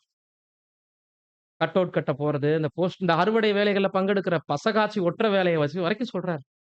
அப்போ தேவனுடைய சபையில ஊழியங்கள்லாம் எப்படி இருக்கு? தாழ்ந்தது, உயர்ந்ததுன்னு இருக்கா? அத புரிஞ்சுக்கிறதுக்கு தான் இந்த எக்ஸ்பிளைன். இப்ப நம்ம பார்வையில தான் என்ன? பாருங்க இப்போ எடுத்துக்காட்டா சொல்லும்போது, 15, 16 வருஷமா தொடர்ந்து ஒரு சகோதரன் கன்வென்ஷன்ல சப்ஜெக்ட் பேசிட்டே இருக்கிறாரு. ஆடியன்ஸா நம்மளுடைய பார்வையில அவர எப்படி பார்க்கிறோம்? பலவீனமானவர்களுடைய பார்வை பெரும்பாலும் என்ன தெரியுங்களா? அவங்க நல்ல பாத்திரம். எதுக்கு? தேவனுடைய ஊழியத்த அவரு 15 வருஷமா என்ன பண்ணிட்டு இருக்கிறாரு? செஞ்சுக்கிட்டே இருக்கிறாரு. சரி. அதே 15 வருஷம் கன்வென்ஷன்ல கிச்சன்லயும், கூட்டி பெருக்குன இடத்துலயும், பிக்கப் டிராப் பண்ற இடத்துலயும், முகமே தெரியாத வேலை டேபிள் கிளீன் பண்ணிட்டு, பினாயில் பாட்டில வச்சுட்டு பாத்ரூம் கிட்ட ஒருத்தர் நின்னுட்டே இருக்கிறாரு. அதே 15 வருஷம். இப்ப தேவனுடைய பார்வையில யார் உயர்ந்த பாத்திரங்கள்? ம்? அ? வேலை எல்லாமே ஈக்குவல் தான். வேலையில உயர்ந்தது, தாழ்ந்தது இப்ப இந்த இடத்துல இல்ல. தாழ்மையுள்ள ஊழியங்கள உயர்த்துறதுனால, உயர்ந்த ஊழியங்கள தேவனுடைய வார்த்தையை போதிக்கிற ஊழியங்கள மட்டுப்படுத்துறதுக்காண்டி சொல்ல வரல.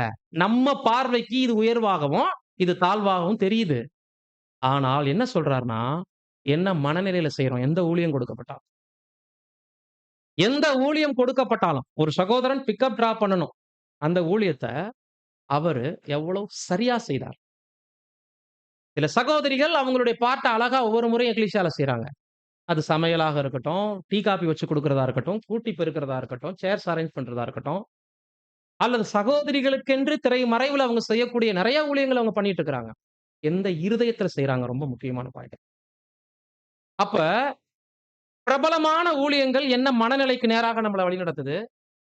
தாழ்மையுள்ள ஊழியங்கள் எந்த மனநிலைக்கு நேராக நம்மள வழிநடத்துதுங்கிறத புரிஞ்சுக்கிட்டாலே, முதன்மையான ஆசனங்களை தேடி யாரும் போமாட்டாங்கங்கிறார்.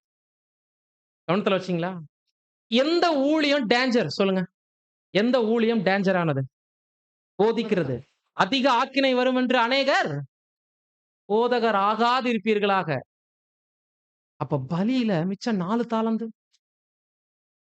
போதிக்கிற ஊழியத்த விட்டுடுங்க. நேரத்த இன்வெஸ்ட் பண்ணலாம். சரீரத்த குடுக்கலாம். ஞானத்த பயன்படுத்துறோம். உடல் பலத்த பயன்படுத்துறோம். இதுக்கு போதகரா, மூப்பரா இருக்கணுமா? சகோதரிகளும் செய்யலாம், சகோதரரும் செய்யலாம். ஊழியம் உயர்ந்ததோ, தாழ்ந்ததோ என்ன சொல்றார்ன்னா, கர்த்தராகிய இயேசு கிறிஸ்து தேவனுக்கு முன்னாடி செஞ்சு, அவரு கணக்க எந்த அளவுக்கு நேர்மையா ஒப்படைச்சாரோ, அந்த இருதயத்துல செஞ்சு ஒப்படைக்கிறவங்கள தான் தேவன் இப்ப தேடிட்டு இருக்கிறாருன்னு சொல்றார். ஊழியம் உயர்ந்ததோ, தாழ்ந்ததோ, வேலை சின்னதோ, பெருசோ, யார்கிட்ட என்ன கொடுக்கப்பட்டதோ அதுக்கு தான் அக்கவுண்ட் கேட்கப்படும். புரிஞ்சுட்டீங்களா? இப்போ திரளான கூட்டத்தின் மத்தியில பேசின போதகர், அவர் தேவனுடைய வார்த்தையை மீறி பேசியிருந்தார்ன்னா, அதுக்கு அவர் கணக்கு குடுத்தே ஆகணும். ஆனா கேட்கிறவங்க அதுக்கு கணக்கு குடுக்க வேண்டியதில்லை. இப்ப நம்ம சைடுல இருந்து நம்ம ஒரு சாதாரணமா ஒரு ஹால் அரேஞ்ச் பண்றோம். கூட்டி பெருக்கணும். சமையல் கட்டுல அந்த வேலைய பார்த்தோம். பட் நம்மளுக்கும் கன்வென்ஷன் வேலை தான் கொடுக்கப்பட்டிருந்துச்சு. இல்லைங்களா? அப்படி வச்சுக்கங்க. இந்த வேலையிலயும் நம்ம கணக்கு குடுக்கணும். எந்த இருதயத்தோட செய்யலைன்னா? முழு மனதோடு செய்யலைன்னா, நீ ஏன் இவ்வளவு ஊனத்தோட செஞ்ச? தேவன் நம்மகிட்ட இப்படித்தான் என்ன பண்ணுவாரு? கேட்பார்.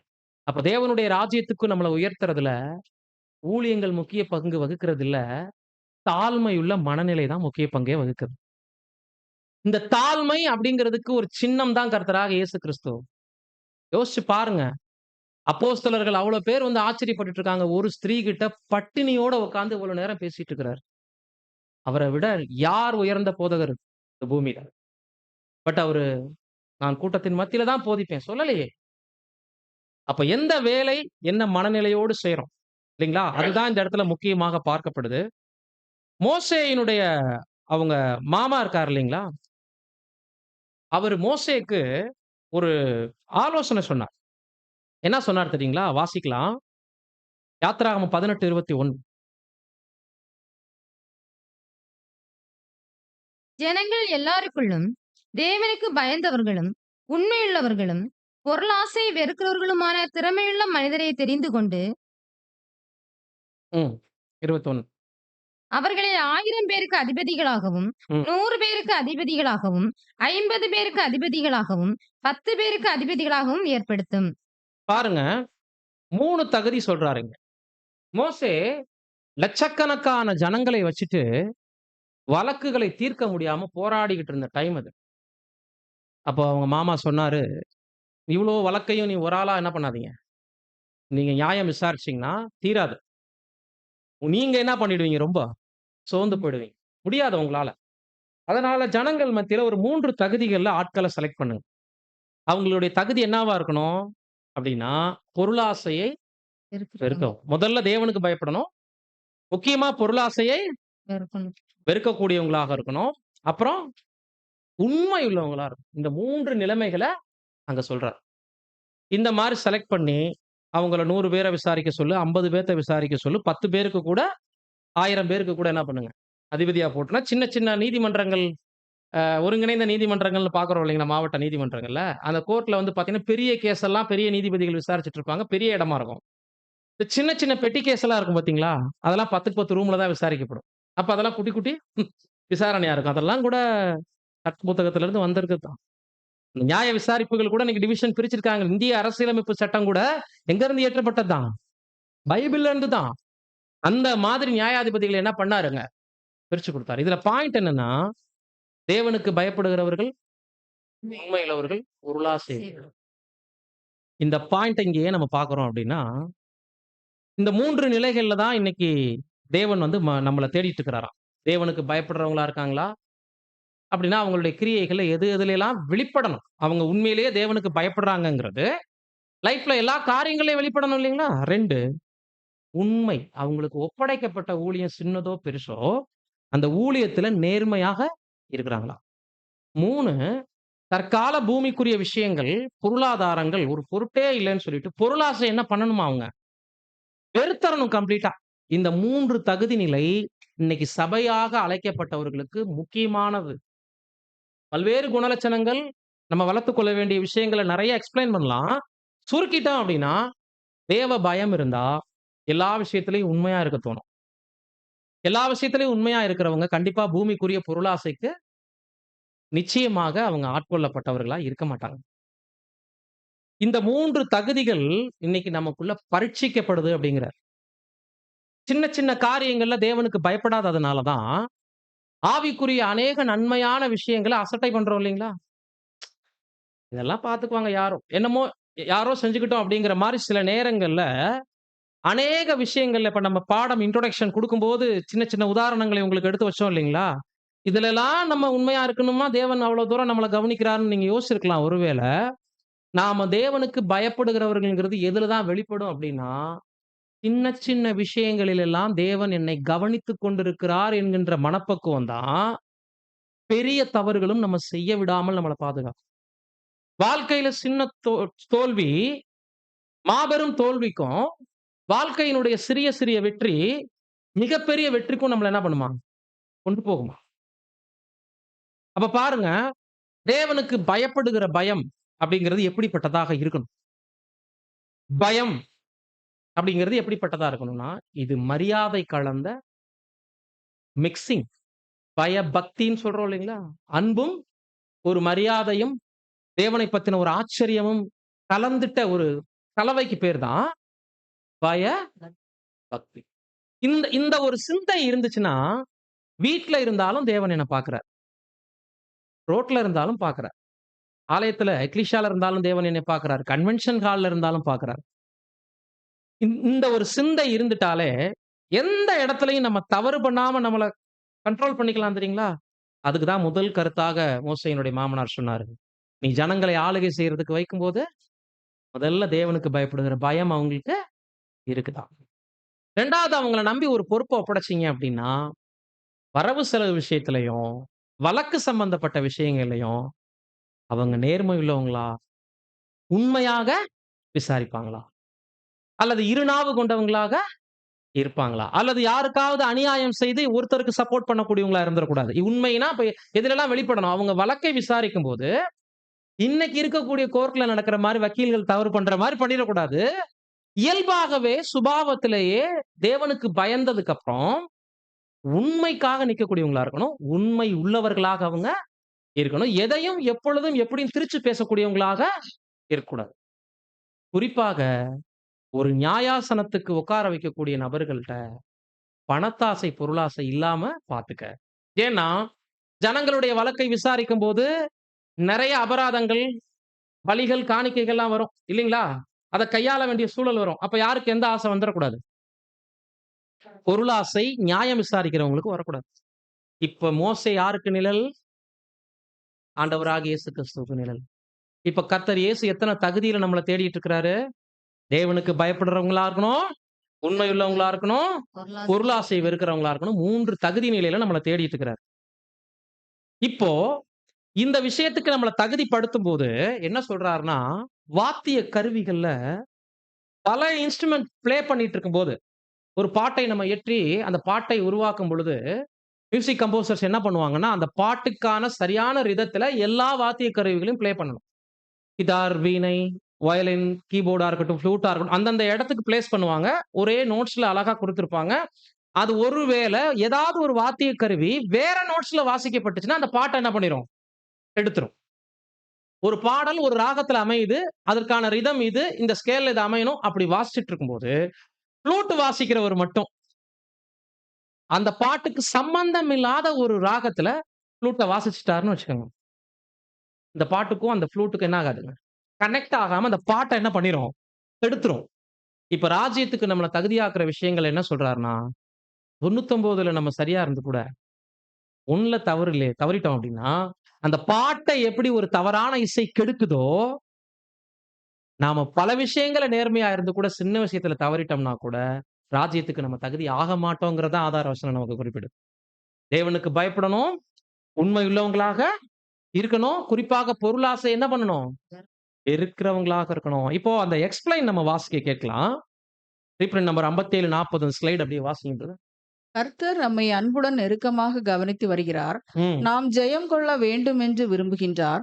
அதற்கான போதனை வழிகாட்டுதலையும் தருகின்றார். நமது கவனத்தை சிறியவற்றில் அபியாசப்படுத்தும் போது நமது குணநலசத்தை அபிவிருத்தி செய்கிறோம். பாத்தீங்களா? கர்த்தர் உங்களையும் என்னையும் நெருக்கமா கவனிச்சுட்டு வர்றாராம்.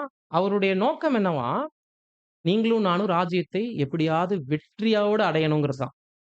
அதற்கான போதனை, வழிகாட்டுதல் எல்லாத்தையும் தர்றாரு. கவனத்தை சிறியவற்றில் அபியாசப்படுத்தும் போது நமது குணலட்சணத்தை அபிவிருத்தி செய்கிறோமா? அதாவது வாழ்க்கையில சின்ன சின்ன விஷயங்களில் எல்லாம் நம்மளுடைய மனநிலையை சீர்தூக்கி பார்க்க ஆரம்பிக்கும் போதுதான் பெரிய விஷயத்துக்கு தகுதியாக்கப்படுறோம். அப்புறம் இதில் தவறினால் முழு காரியமும் நம்மை நம்பி ஒப்படைக்கப்பட மாட்டாது. இதான் ஆதார வசனத்துல சொல்லும். சின்ன விஷயத்துல நம்ம அசட்டைத்தன்மை காமிச்சுக்கிட்டே இருந்தோம்னா முழு காரியம் என்பது மகிமையில கர்த்தரோட ஆளுகை செய்வது நம்மளை நம்பி என்ன பண்ணப்படாதான்? ஒப்படைக்கப்பட மாட்டாது. நெக்ஸ்ட். நாம் நம்மையே மீண்டும் மீண்டும் கேட்போமாக, நாட்கள் செல்லச் செல்ல நான் எப்படிப்பட்ட குணநலசத்தை அபிவிருத்தி செய்கிறேன். அதாவது ஒரு பிரேக் போடுங்கங்கிறார். இப்ப வண்டி எடுத்துட்டு ஒரு இடத்துக்கு போயிட்டு இருக்கோம். சடனா வண்டியை நிப்பாட்ட சொல்றாரு. அப்படின்னா எங்க போயிட்டு இருக்கோம்னே தெரியாம போயிட்டு இருக்கோம். டக்குன்னு சில நேரத்துல யோசிப்போம் இல்லையா? நான்லாம் யோசிச்சிருக்கேன். வேகமா போயிட்டு இருக்கும் வண்டியை நிப்பாட்டி எங்க கிளம்புனேன் இப்ப நானு? வீட்டை விட்டு கிளம்பும்போது எங்கேயோ போலான்னு பிளான் பண்ணி வந்தோமே, எங்க போயிட்டு இருக்கோம் டக்குன்னு அப்ப அந்த இடத்துக்கு எங்க போறோங்கிறது தெரியல பிரேக் போட்டுறோம்ல. இப்ப ஆவிக்குரிய வாழ்க்கையில ஒரு நோக்கம் இல்லாம ஓடிட்டு இருந்தோம்னா நம்ம என்ன செய்யணும் இப்போ? ஸ்பீடு அதிகரிக்கணுமா? பிரேக் போடணுமா? பிரேக் போட இன்னைக்கு நிறைய பேர் விரும்புறது இல்ல. ஸ்பீட வேணா அதிகரிக்கிறாங்க. செய்யற ஊழியம் சரியா தவறான்னு யோசிக்க வச்சோம் அப்படின்னா, அந்த அந்த ஆலோசனைகளுக்கு கொஞ்சம் கூட கவனம் குடுக்கறது இல்ல. பட் தாங்கள் செய்யறது தப்பா இருந்தாலும் அதுக்கு ஸ்பீடத்தான் என்ன பண்றாங்க? அதிகரிக்கிறாங்க. ஆபத்து அவங்களுக்கு தான். என்ன செய்யணும்னு சொல்றாரு? மீண்டும் மீண்டும் நம்மளையே கேளுங்க. நாட்கள் செல்ல செல்ல என் கேரக்டர்ல நான் எப்படி வளர்ந்துட்டு இருக்கிறேன்? தவறு இருந்தால் பிராயச்சித்தம் செய்யும்போது தனக்குத்தானே தண்டனையை அமுல்படுத்தும் போது அது நமக்கு நன்மையை பயக்கும். என்ன சொல்றார்? சிக்ஷையை, தண்டனைகளை உங்களுக்கு நீங்களே ஏற்படுத்திக்கங்க. என்ன அருமையான வார்த்தை. இந்த ஆலோசனை எங்கேயாவது நமக்கு கிடைக்குமா? அதாவது நம்மள சிக்ஷை செய்யறதுக்கு தாய் தகப்பன், பள்ளிக்கூடத்துல டீச்சர்ஸ், பரலோக பிதாவாகிய தேவன் எங்கள சிக்ஷை பண்ணுங்க நம்ம கேட்போம். ஆனா இங்க ஒரு கூடுதலான ஒரு ஆலோசனையை வைக்கிறாரு. சிக்ஷையை உங்களுக்கு நீங்களே அமுல்படுத்துங்கன்னு என்ன அர்த்தம்? உங்க குறை உங்களுக்கு தான் தெரியும். எந்தெந்த இடத்துல எல்லாம் உங்கள பட்னி போடலாம். பட்னி மீன்ஸ் சாப்பிடாம இருக்கிறத பத்தி நான் சொல்ல வரல. நம்மகிட்ட இருந்து வெளியேற வேண்டிய தீய குணங்கள், கேரக்டர்ஸ் எல்லாம் வெளியே ஏறணும்னா, அதுல நான் ட்ரிம் பண்றதுக்கு எனக்கு தானே தெரியும். எதெல்லாம் வெட்டி எறியணும்ன்றது எனக்கு தானே தெரியும். என்னுடைய குறைய இன்னொருத்தவங்க சொன்னாங்கன்னா நிச்சயம் என்னால என்ன பண்ண முடியாது அத. அந்த குறையே இருந்தாலும் ஏத்துக்கிற மனப்பக்குவம் எனக்கோ உங்களுக்கோ வராது. ஏன் சொல்லுங்க? கரெக்ட்டா சொல்லுங்க பார்க்கலாம். ஏன் சொல்ற நபரும் பலவீனமானவரு. அதனால நமக்கு அவர் மேல தான் என்ன வரும்? ஆமா இவரு என்னமோ சரின்ற மாரி என்ட்ட வந்து அப்படி ஆனா நம்மள நாமே நிதானித்தறிதல்ல எந்த குற்ற உணர்வும் வராது. ஏன் சொல்லுங்க? நம்மள நாம கண்டுபிடிக்கிறோம். இல்லைங்களா? அந்த மாதிரி தான் நமக்கு நாமளே ஒரு ஸ்பீட் பிரேக் போட்டுட்டு டக்குன்னு தண்டனையை அமல்படுத்துற அளவுக்கு யோசிக்கும்போது ஜாக்கிரதையை கொண்டு வரும் பொறுப்பும் கவனமும் அதிகமாகும். இவ்வளவு நாள் ஜாக்கிரதை இல்லாம ஓடிட்டு இருப்போம். நிச்சயம் இல்லாமல் ஓடிட்டு இருந்திருப்போம். இப்போ ஒரு பிரேக் போட்டு யோசிக்கும்போது எதுலலாம் என்னை நான் திருத்திக்கணும்? ஓ! நான் இப்படிலாம் இருந்திருக்கிறேனா? எத்தனையோ முறை சொன்னாலும் நானு சபையினுடைய கூடுகைக்கு தாமதமா போறேனா, அது மத்தவங்கள இடையூறாக்குதா? போற இடத்துல தொடர்ந்து தூங்கிட்டு இருக்கிறேனா, அது மத்தவங்களுக்கு இடையூறை ஏற்படுத்துதா? மற்றவங்கள குறிச்சு குறை பேசுவத சுபாவமாவே வச்சிருக்கிறேனா? ஓ! இது கூட நெறைய பேத்த என்ன பண்ணியிருக்குது? பாதிப்பை ஏற்படுத்தியிருக்கு. நான் என்னுடைய கடமைகள்ல எவ்வளவோ தவறி இருக்கிறேன். என் குடும்பத்துல எவ்வளவோ மிஸ்டேக் நான் பண்ணியிருக்கிறேன். சத்தியத்துல இல்லாதவங்க முன்னாடி எந்த அளவுக்கு நானு துர்சாட்சியா நடந்திருப்பேன். இதெல்லாம் நான் திருத்துறது தான். இதுக்கு பேர் தாங்க உபவாசம். உபவாசம் என்பது என்ன? சாப்பிடாம இருக்கிறது. நமக்குள் இருக்கக்கூடிய உணர்வுகளை சாகடிப்பது தான் உபவாசம். நம்மளுடைய தவறான மனப்பக்குவங்களை, மாம்ச பலகீனங்களை சிக்ஷை செய்வது தான் உபவாசம். எத்தன பேர் இந்த உபவாசத்துல இருக்கிறோம்? இந்த பிராக்டிகலா இந்த உபவாசத்த பயிற்சி பண்ண ஆரம்பிச்சாலே, தன் தவறு என்னன்னு உணர ஆரம்பிப்போம். முதலாவது இன்னைக்கு நெறைய பேர்கிட்ட இருக்கிற பிரச்சனை என்னன்னா, பர்சனல் ரட்சிப்ப குறிச்ச கவலையே இல்ல. சபை எப்படி இருக்கு? சூழ்நிலை எப்படி இருக்கு? சகோதரர்கள் மத்தியில எப்படி ப்ராப்ளம் போகுது? ஐக்கியத்துல எப்படி பிரச்சனை போகுது? கன்வென்ஷன் எப்படி நடந்தது? ஹார்வெஸ்ட்ல என்ன பிரச்சனை? எத்தன பேர் வந்தாங்க, போனா வந்தவங்க நீங்க, நானு எப்படி இருக்கிறோம் இப்போ? நமக்குண்டானதை பற்றிக் கொண்டிருக்கிறோமா? அதுல நிச்சயமா பெற்றுக்கொள்ள போறோமாங்கிற கேள்விய எடுத்து முன் வச்சீங்கன்னா, நாம செஞ்ச எல்லா ஊழியமும் 0ல நிக்கும். 100 கன்வென்ஷன் நடத்த பாராட்ட பெற்றுக்கொண்ட சகோதரன் வாங்க மேல தேவன் கூப்பிட போறாரா? 40வது, 50வது மாநாடு வெற்றிகரமா செஞ்சு முடிச்சோம். 25,00,000 செலவு பண்ணோம். ஹார்டா உழைச்சோம். கரெக்ட். சபைக்கான குவாலிட்டி உங்ககிட்ட தான் இருக்கு. சொல்லப் போறாரா தேவன்? 10 இடத்துல சபை சார்பா ஹார்வெஸ்ட் பண்ணோம். எல்லாரும் உழைச்சோம். 50 பேர கொண்டு வந்தோம் ஒவ்வொரு மீட்டிங்லயும். பரிச வாங்கிக்கங்க. தேவன் சொல்லப் போறாரா? உன்னுடைய கேரக்டர் என்ன? இந்த ஊழியங்களை எல்லாம் நீ செய்யும்போது உன் மனப்பக்குவம் என்ன? எந்த உள்ளத்துல இருந்து நீ செஞ்ச? தாழ்மையோடு செஞ்சியா? அல்லது உனக்கு கிடைச்சிட்ட வாய்ப்ப முழு டெடிகேஷனோட செஞ்சியா? நெக்ஸ்ட் ஸ்லைடு வாசிங்க அப்படியே. நம்முடைய அனைத்து திறமைகளும், தாளந்துகளையும் கர்த்தரிடமிருந்து வந்தது. முதல்ல நான் செஞ்சேன்னு சொல்றதுக்கே இங்க வேலை இல்ல. முடிஞ்சு போச்சு. தாளந்தெல்லாம் எங்க இருந்து வந்ததாம்? கர்த்தரிடமிருந்து. கர்த்தரிடத்துல இருந்து வந்தது. நெக்ஸ்ட். அவருக்கு இந்த சந்தர்ப்பத்தை எப்படி பயன்படுத்துகிறோம்? ம். இதில் மனசாட்சி மிகவும் முக்கியம். இதுவே நம்மை மகிமையுள்ள இடத்திற்கு தகுதியா, இல்லையா என்பதை நிரூபிக்கும். இப்ப அவருடைய முழு ஐஸ்வரியத்த நம்மகிட்ட பகிர்ந்து குடுத்திருக்கிறார். இப்ப நேரம், அவர் நமக்கு குடுத்தனால அந்த நேரம் நம்ம கூட இருக்கு. உடல் பலம், அவர் குடுத்தனால தான் இருக்கு. சுவாசிக்கிற காத்து, மூச்சு காத்து வரைக்கும் யார் குடுத்து வச்சிருக்காரு? தேவன் தந்தை. பணம் வச்சிருந்தோம்னா யாருடையதான்? பிறக்கும்போதே எடுத்துட்டு வந்தோமா? அம்மா வயித்துக்குள்ள வரும்போதே ஒரு கோல்டு செயினோட எந்த குழந்தையாவது வந்துச்சா வெளியில மோதிரத்தோட? இல்ல. யார் வீடு கட்டி பிறந்தது? வீட்டுக்குள்ள. எல்லாம் யார்ட்ட இருந்து வந்தது? தேவனிடத்துல. இப்ப குடுத்துட்டு அக்கவுண்ட் கேட்டுட்டு இருக்கிறாராம். நம்மள நெருக்கமா கவனிச்சு, பணம் இருக்கிறவங்க பணத்துக்கு அக்கவுண்ட் குடுங்க. நேரம் வச்சிருக்கிறவங்க நேரத்துக்கு அக்கவுண்ட் குடுங்க. உடல் பலம் நல்லா வச்சிருக்கிறவங்க அதுக்கு அக்கவுண்ட்ட கொண்டு வாங்கன்னு நம்மகிட்ட நெருக்கமா இன்னொரு தடவ உட்கார்ந்து கேட்டுட்டு இருப்பாருன்னு நெனச்சுட்டு இருக்க வேண்டாம். இப்பதான் என்ன பண்ணிட்டு இருக்கிறாராமா? நெருங்கி வாட்ச் பண்ணிட்டு இருக்கிறாராம். உன் நேரத்தை எல்லாம் அவர்ட்ட இருந்து வந்தது. குடுத்த முதலாளி இப்ப யார்ட்ட கணக்கு கேட்டுட்டு இருக்கிறாரு? எடு ஃபைல் எல்லாம் எடுங்கன்னுட்டு இருக்கிறாரு. அப்ப தேவனுடைய நியாய தீர்ப்பு தொடங்கிருச்சு சுவிசேஷத்தினுடைய ஆரம்பத்துல. இப்ப முடியும் காலமா இருக்குன்னு தான் சொல்லணும். தேவனுடைய நியாய தீர்ப்பு வீட்டிலேயே தொடங்கும் காலம்னு எப்ப சொன்னாரு? சுவிசேஷகத்தினுடைய ஆரம்பத்துல. இப்போ முடியிற காலத்துல உள்ள வந்திருக்கிற நாம, இன்னைக்கு எவ்வளவு பேருக்கு இந்த பரம அழைப்பின் நிச்சயம் தெரியும்? நெறைய பேருக்கு பாலிடிக்ஸ் தான் தெரியும். புரியுதுங்களா? பரம அழைப்பின் நிச்சயம் நெறைய பேருடைய உள்ளத்துல இன்னைக்கு இல்ல. படிங்க நெக்ஸ்ட். எனவே தற்கால சந்தர்ப்பம் நமது உண்மையை கர்த்தர் கண்டறிந்து வெகுமதி அளிக்கும் காலமாகும். இந்த சந்தர்ப்பம் தான் நம்மளுடைய உண்மை என்னான்னு கண்டுபிடிச்சு பிரைஸ் கொடுக்க போற காலகட்டமா. தற்காலத்தில் உண்மையுள்ளவர்களுக்கு கர்த்தர் தரும் வெகுமதி பொன், வெள்ளி, டாலரோ இல்லை.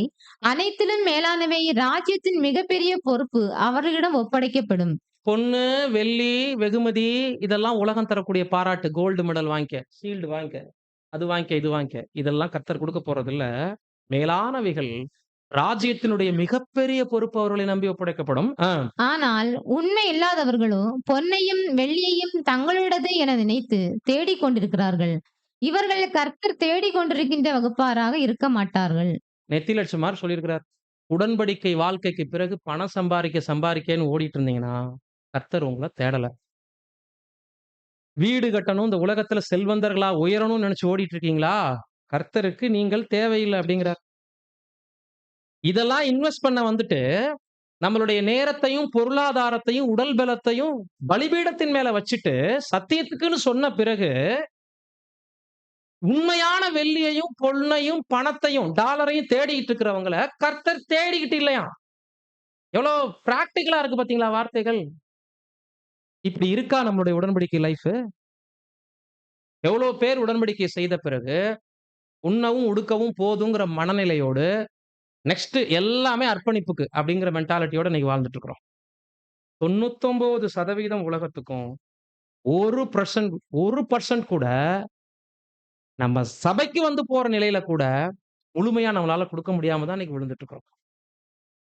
அப்போ நாமினல் கிறிஸ்டியன்ஸ்க்கும் நமக்கு என்ன டிஃபரெண்ட்? அர்ப்பணிப்பு அப்படின்னு சொல்றோம். அது என்ன செஞ்சுட்டு இருக்கேன்னு கேட்டா வாரம் சபைக்கு போயிட்டு வந்துட்டு இருக்கோம். சபைக்கும் உருப்படியாக சிலர் வர்றதில்லை இல்லைங்களா? என்ன தெரிவிக்க விரும்புறாங்க இதுல இருந்து அப்படின்னா 99 உலகம் எடுத்துக்குது. அந்த ஒண்ணுலயும் அறகுறை. எப்படி கர்த்தர் நம்மள தேடுவார் சொல்லுங்க? இப்படிப்பட்டவங்களுக்கு அர்ப்பணிச்சு நல்ல வாழ்க்கை வாழ்ந்துட்டு இருக்கிறவங்க மேல எரிச்சல் தான் வரும். இதுதான் திரள் கூட்டத்துக்கும் கர்த்தருடைய ஆடுக்கும் உள்ள பிரச்சனை. திரள் கூட்டம் என்ன பண்ணாது? அர்ப்பணிக்க விடாது. கர்த்தருடைய ஆடு என்ன மட்டும் தான் செய்ய சொல்லும்? பலியாகு, பலியாகுன்னு மட்டுமே கத்துக் கொடுக்கும். உலகத்தை வெட்டி எறிய விரும்பாதவர்களுக்கு, உலகத்தை வெட்டி எறிபவர்களை பிடிக்காது. ஆனா வெகுமதியே இத வச்சு தான் அளிக்கப் போறார். நெக்ஸ்ட் படிங்க. நமது உடன்படிக்கையில் கர்த்தர் தொடர்ந்து நம்மை கர்த்தர் தொடர்ந்து கவனித்து ஆ.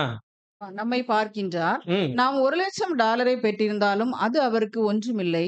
அவற்றை நாம் எப்படி பயன்படுத்துகிறோம் என்பதை வைத்து நமது உண்மை நிலை நிரூபிக்கப்படுகின்றது. பாத்தீங்களா? $1,00,000 அமெரிக்கன் மைண்ட்ல சொல்றார். அந்த மணி அதுல வச்சு சொல்லிட்டு இருக்கிறார். அப்படி இருக்கிற $1,00,000 வச்சிருந்தா நம்ம பெரிய ஆட்கள்லாம் இல்ல கர்த்தர் முன்னாடி. பட் அத எப்படி செலவு பண்றோம்? உலக வாழ்க்கைக்கா? சத்தியத்துக்கா? அல்லது நேர்மையான கணக்கு நம்மகிட்ட காணப்படுதா? அப்படிங்கிறத நெருக்கி கவனிக்கிறாரு. மேலும் 1000 வருடத்தில் இவற்றை எப்படி பயன்படுத்துவோம் என்பதும் இதில் விளங்குகின்றது. சூப்பர் பாயிண்ட்ங்க. இன்னைக்கு பணம் அப்படிங்கிற ஒரு விஷயம் எல்லா தீமைக்கும் வேர். நம்ம கையில ஒரு $1,00,000 கொடுக்கப்படுது. நம்மள மீறி அது வேற யாருக்கும் வந்து தெரியல. நம்ம பார்த்து அத நினைச்சு எப்படி வேணாலும் செலவு பண்ணலாம் அப்படிங்கிறனால பொய் கணக்கு கூட எழுதுறதுக்கு வாய்ப்புகள் வரலாம். அப்ப எப்படி செலவு பண்றீங்கங்கிறத பொறுத்து உங்கள நம்பி ராஜ்யத்தினுடைய முழு பொறுப்பும் ஒப்படைக்கப்படும்னா என்ன அர்த்தம்? 1000 வருடத்துல அப்படின்னா, இன்னைக்கு பணத்தின் மேல பற்று இல்லாதவங்கள தான் ராஜ்யத்துல ஜனங்களை ஆளுகை செய். நீ போய் பணத்தாசை பத்தி இது தப்புன்னு கத்துக் குடு அப்படின்னு நம்மள அனுப்பணும்னா, இங்க பணத்தாசை நமக்கு இருக்கக்கூடாது. என்ன அருமையான பாயிண்ட் பாருங்க. இத வச்சு தான் 1000 வருடத்துல எப்படி நம்ம பயன்படுத்துவோம்னு பார்க்கிறாராம். இப்ப காசை நம்ம தண்ணியா செலவு பண்ணோம்னா, அதையும் கர்த்தர் கவனிக்கிறாரு. உன்கிட்ட இருக்குங்கிறதுனால நீ என்ன பண்ற? காசை தண்ணி மாரி செலவு பண்ணீன்னா, ராஜ்யத்துல ஜனங்களுக்கு இது சரி, தவறுன்னு கத்துக் குடுக்குற தகுதி உனக்கு எப்படி வரும்? டைம் இன்னைக்கு நெறைய உனக்கு நான் குடுத்தனே. அந்த நேரத்த எப்ப பார்த்தாலும் மொபைல் நோண்டிக்கிட்டே இருக்கிறியே நீ. இன்னைக்கு பார்த்தீங்கன்னா, ட்ரெயின்ல 1000 பேர் போயிட்டு இருக்கிறாங்க. ஒரு 20 வருஷத்துக்கு முன்னாடி, 30 வருஷத்துக்கு முன்னாடி பார்த்தீங்கன்னா, ஜனங்களோட எல்லாரும் பேசி பழகுற விருப்பப்பட்டுட்டு இருந்தாங்க.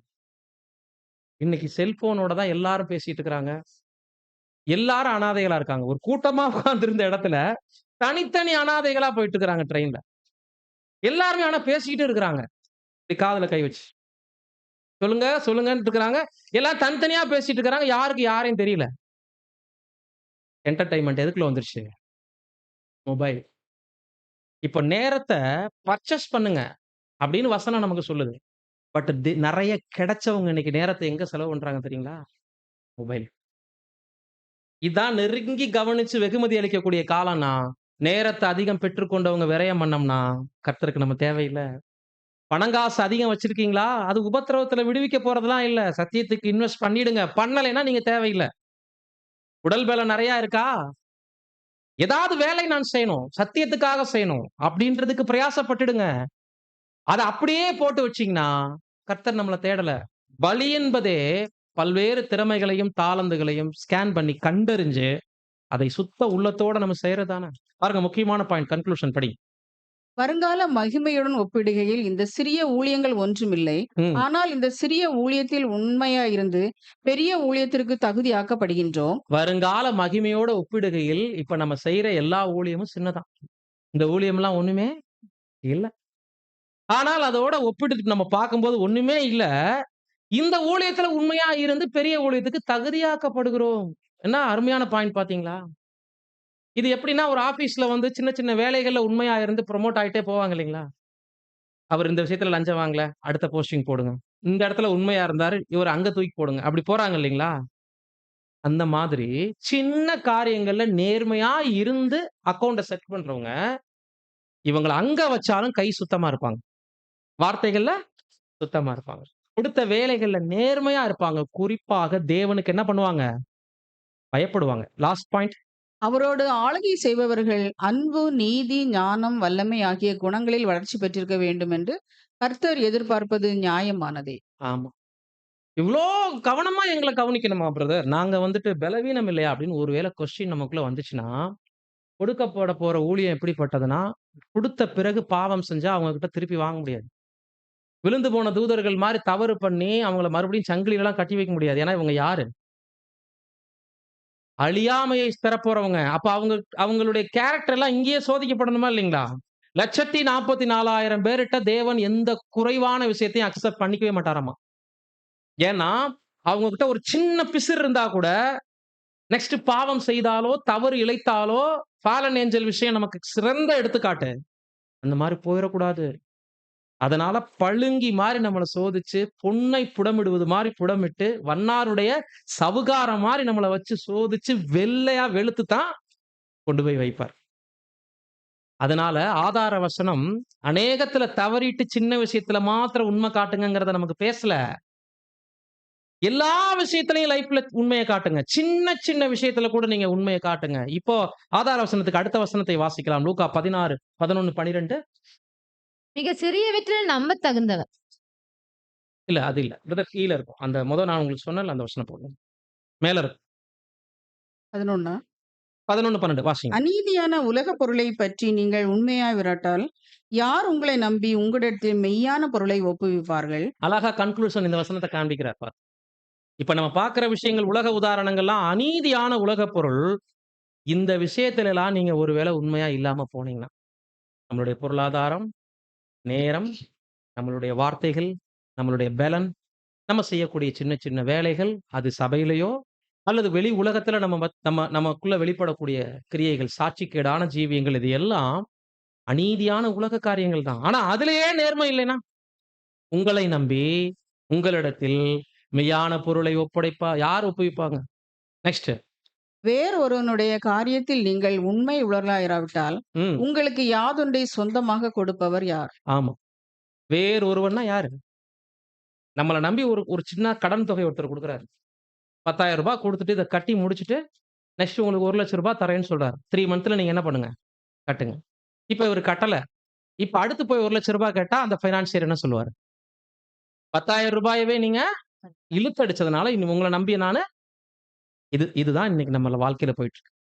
நம்மளுடைய குணப்பண்புகள் சின்ன சின்ன காரியங்கள்ல இப்ப நம்ம காட்டக்கூடிய உண்மைகள் மட்டுமே ராஜ்யத்துக்கு நம்மள தகுதியா இல்லையான்னு காட்டுமே தவிர, ஊழியங்களுடைய தன்மைகளோ, பெரிய ஊழியமோ, சின்ன ஊழியமோ, இத வச்சு தேவன் ஒருபோதும் நம்மள என்ன பண்றதில்ல, மதிப்பெண் போடுறதே இல்ல. அப்போஸ்தலனாகிய பவுல் சொல்லும்போது 1 தீமோத்தேயு 4:12. உன் இளமையை குறித்து ஒருவனும் உன்னை அசட்டை பண்ணாதபடிக்கு, நீ வார்த்தையிலும், நடக்கையிலும், அன்பிலும், ஆவியிலும், விசுவாசத்திலும், கற்பிலும் விசுவாசிகளுக்கு மாதிரியாயிரு. இது மூப்பருக்கு மட்டும் எடுத்துக்கூடாது. அப்படிதான் மூப்பர் மட்டும் சபையாகணுமா? அது ஒரு மூப்பருக்கு சொல்லப்பட்ட ஒரு ஜாக்கிரதையா இரு அப்படின்னு சொல்லும்போது ஒரு பட்டியலா குடுக்குறாரு. ஆனா, சபை வாய்ப்புக்கு தகுதியாகக்கூடிய நம்ம எல்லாருக்குமே வார்த்தையிலும், நடக்கையிலும், அன்பிலும், ஆவியிலும், விசுவாசத்திலும், கற்பிலும் எல்லாருக்கும் ரோல் மாடலா ஒருத்தருக்கு ஒருத்தர் இருக்க கத்துக்கணும். இன்னொருத்தர்ட்ட இருந்து நல்ல முன்னுதாரணம் எனக்கு வரட்டும்னு யோசிக்கிறது, நாம வளராத நிலையை காட்டுது. எங்கிட்ட இருந்து சிலருக்கு முன்னுதாரணம் கிடைக்கட்டும்னு நினைக்கிறது உண்மையான கர்த்தருடைய சிந்தை. எத்தன பேர் இன்னைக்கு இதுக்கு பயிற்சி பண்ணிட்டு இருக்கோம்? அதிகமாக பிறரை குறை கூறி, மற்றவங்க கிட்ட இருந்து நல்ல வெளிச்சத்தை எதிர்பார்க்கணும்னு நினைக்கிறது இன்னைக்கு நம்மளுடைய மனித இயல்பு. என்னிடம் இருக்கக்கூடிய வெளிச்சம் எத்தன பேத்துக்கு பிரகாசமா இருக்குங்கிறத எத்தன பேர் இன்னைக்கு நம்ம யோசிக்கிறோம். இப்படிப்பட்டவங்கள தான் கர்த்தர் தேடிட்டு இருக்கிறார் இல்லைங்களா? ஃபைனலா ஒரு வசனம் கூட படிக்கலாம். 1 தீமோத்தேயு 1:12. என்னை பலப்படுத்துகிற நம்முடைய கர்த்தராகிய இயேசு கிறிஸ்து என்னை உண்மையுள்ளவன் என்று எண்ணி இந்த ஊழியத்திற்கு ஏற்படுத்தினபடியால் அவரை ஸ்தோத்தரிக்கின்றேன். பவுலை மாத்திரம் இல்ல.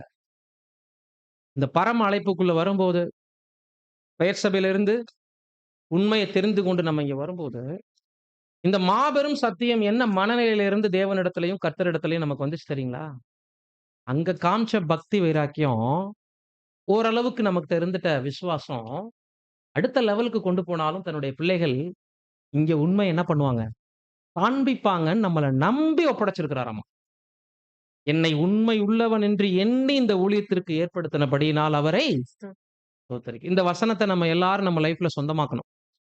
என்னை நம்பி இவ்ளோ பெரிய ராஜ்யத்தின் சேவைக்காக அழைத்த தேவன், இப்ப என்கிட்ட எதிர்பார்க்கக்கூடிய உண்மை நிலையை நான் கண்டிப்பா இங்க நிரூபிச்சா தான், என் தேவனுக்கு அவருடைய நம்பிக்கைக்கு ஒரு பாத்திரமான பிள்ளையாக நானு ராஜ்யத்துல தகுதி பெற முடியும் அப்படிங்கிறத ஒவ்வொருவரும் யோசிக்கணும். அன்பான சகோதர, சகோதரிகளே, இந்த ஒரு பாடத்தை நல்லா கூர்ந்து நீங்க கவனிச்சு பார்த்தீங்க அப்படின்னா, நாம நினைத்தது, நாம பிரயாசப்பட்டு கொண்டிருப்பது, பெரிதாக நாம் கருதி ஓடிக்கொண்டிருப்பது எல்லாமே மாயை என்று தெரியும். அதாவது பரமழைப்ப பத்தி நான் சொல்லல. நாம சில நேரங்கள்ல இது பெருசுன்னு நெனச்சு, அற்ப காரியங்களுக்காக சமாதானமின்மை, பிரச்சனைகள், போராட்டங்கள், சகோதர அன்பு சீர்குலைந்து போகுதல் மாரியான நெறைய சூழல்களை சந்திக்கிறோம் இல்லைங்களா? இது எல்லாமே நமது குணலட்சணம் பரீட்சிக்கப்பட்டு கொண்டிருக்கு அப்படிங்கிற உண்மை தெரியாம போனதுனால தான். எல்லாருமே சொந்த ரட்சிப்புல கவனம் செலுத்தி பாருங்க. காலம் மிக மிக குறைவா இருக்கு. நாம எந்தெந்த விதத்துல வளர்ந்திருக்கிறோம், நமக்கு கொடுக்கப்பட்ட திறமை, தாளந்துக்கு எந்த அளவுக்கு அக்கவுண்ட் குடுக்க போறோங்கிறது தான் வெகுமதி அளிக்கக்கூடிய காலமா இருக்கே தவிர, யாரும் யாரையும் குறை சொல்வதற்கோ, இன்னொருத்தருடைய பலவீனத்தால் நான் விழுந்துட்டேன் அப்படி கர்த்தரிடத்துல நம்ம என்ன பண்ண முடியாது. சொல்லவே முடியாது. இந்த சகோதரனை என் பக்கத்துல வச்சீங்க, இந்த சகோதரிய என் பக்கத்துல வச்சீங்க, இவங்களால என் அழைப்பை நான் மிஸ் பண்ணிட்டேன். ஒருத்தராவது சொல்ல முடியுமா இப்படி? நம்ம ரட்சிப்புக்கு நாமளே உத்தரவாதி. எனவே அன்பானவர்களே, சிறு சிறு காரியத்திலும் நேர்மையுள்ளவர்களாக நடந்து, நமது அழைப்பையும் தெரிந்து கொள்ளுதலையும் பிதாவாகிய தேவனுக்கு முன்பாகவும், கர்த்தர் இயேசுவுக்கு முன்பாகவும் உறுதியாக்குவதற்கு ஜாக்கிரதைப்படுவோமாக. வசனங்களை பொறுமையோடு கேட்ட உங்கள் யாவரையும் தேவன் தாமே ஆசீர்வதிப்பாராக. ஆமென்.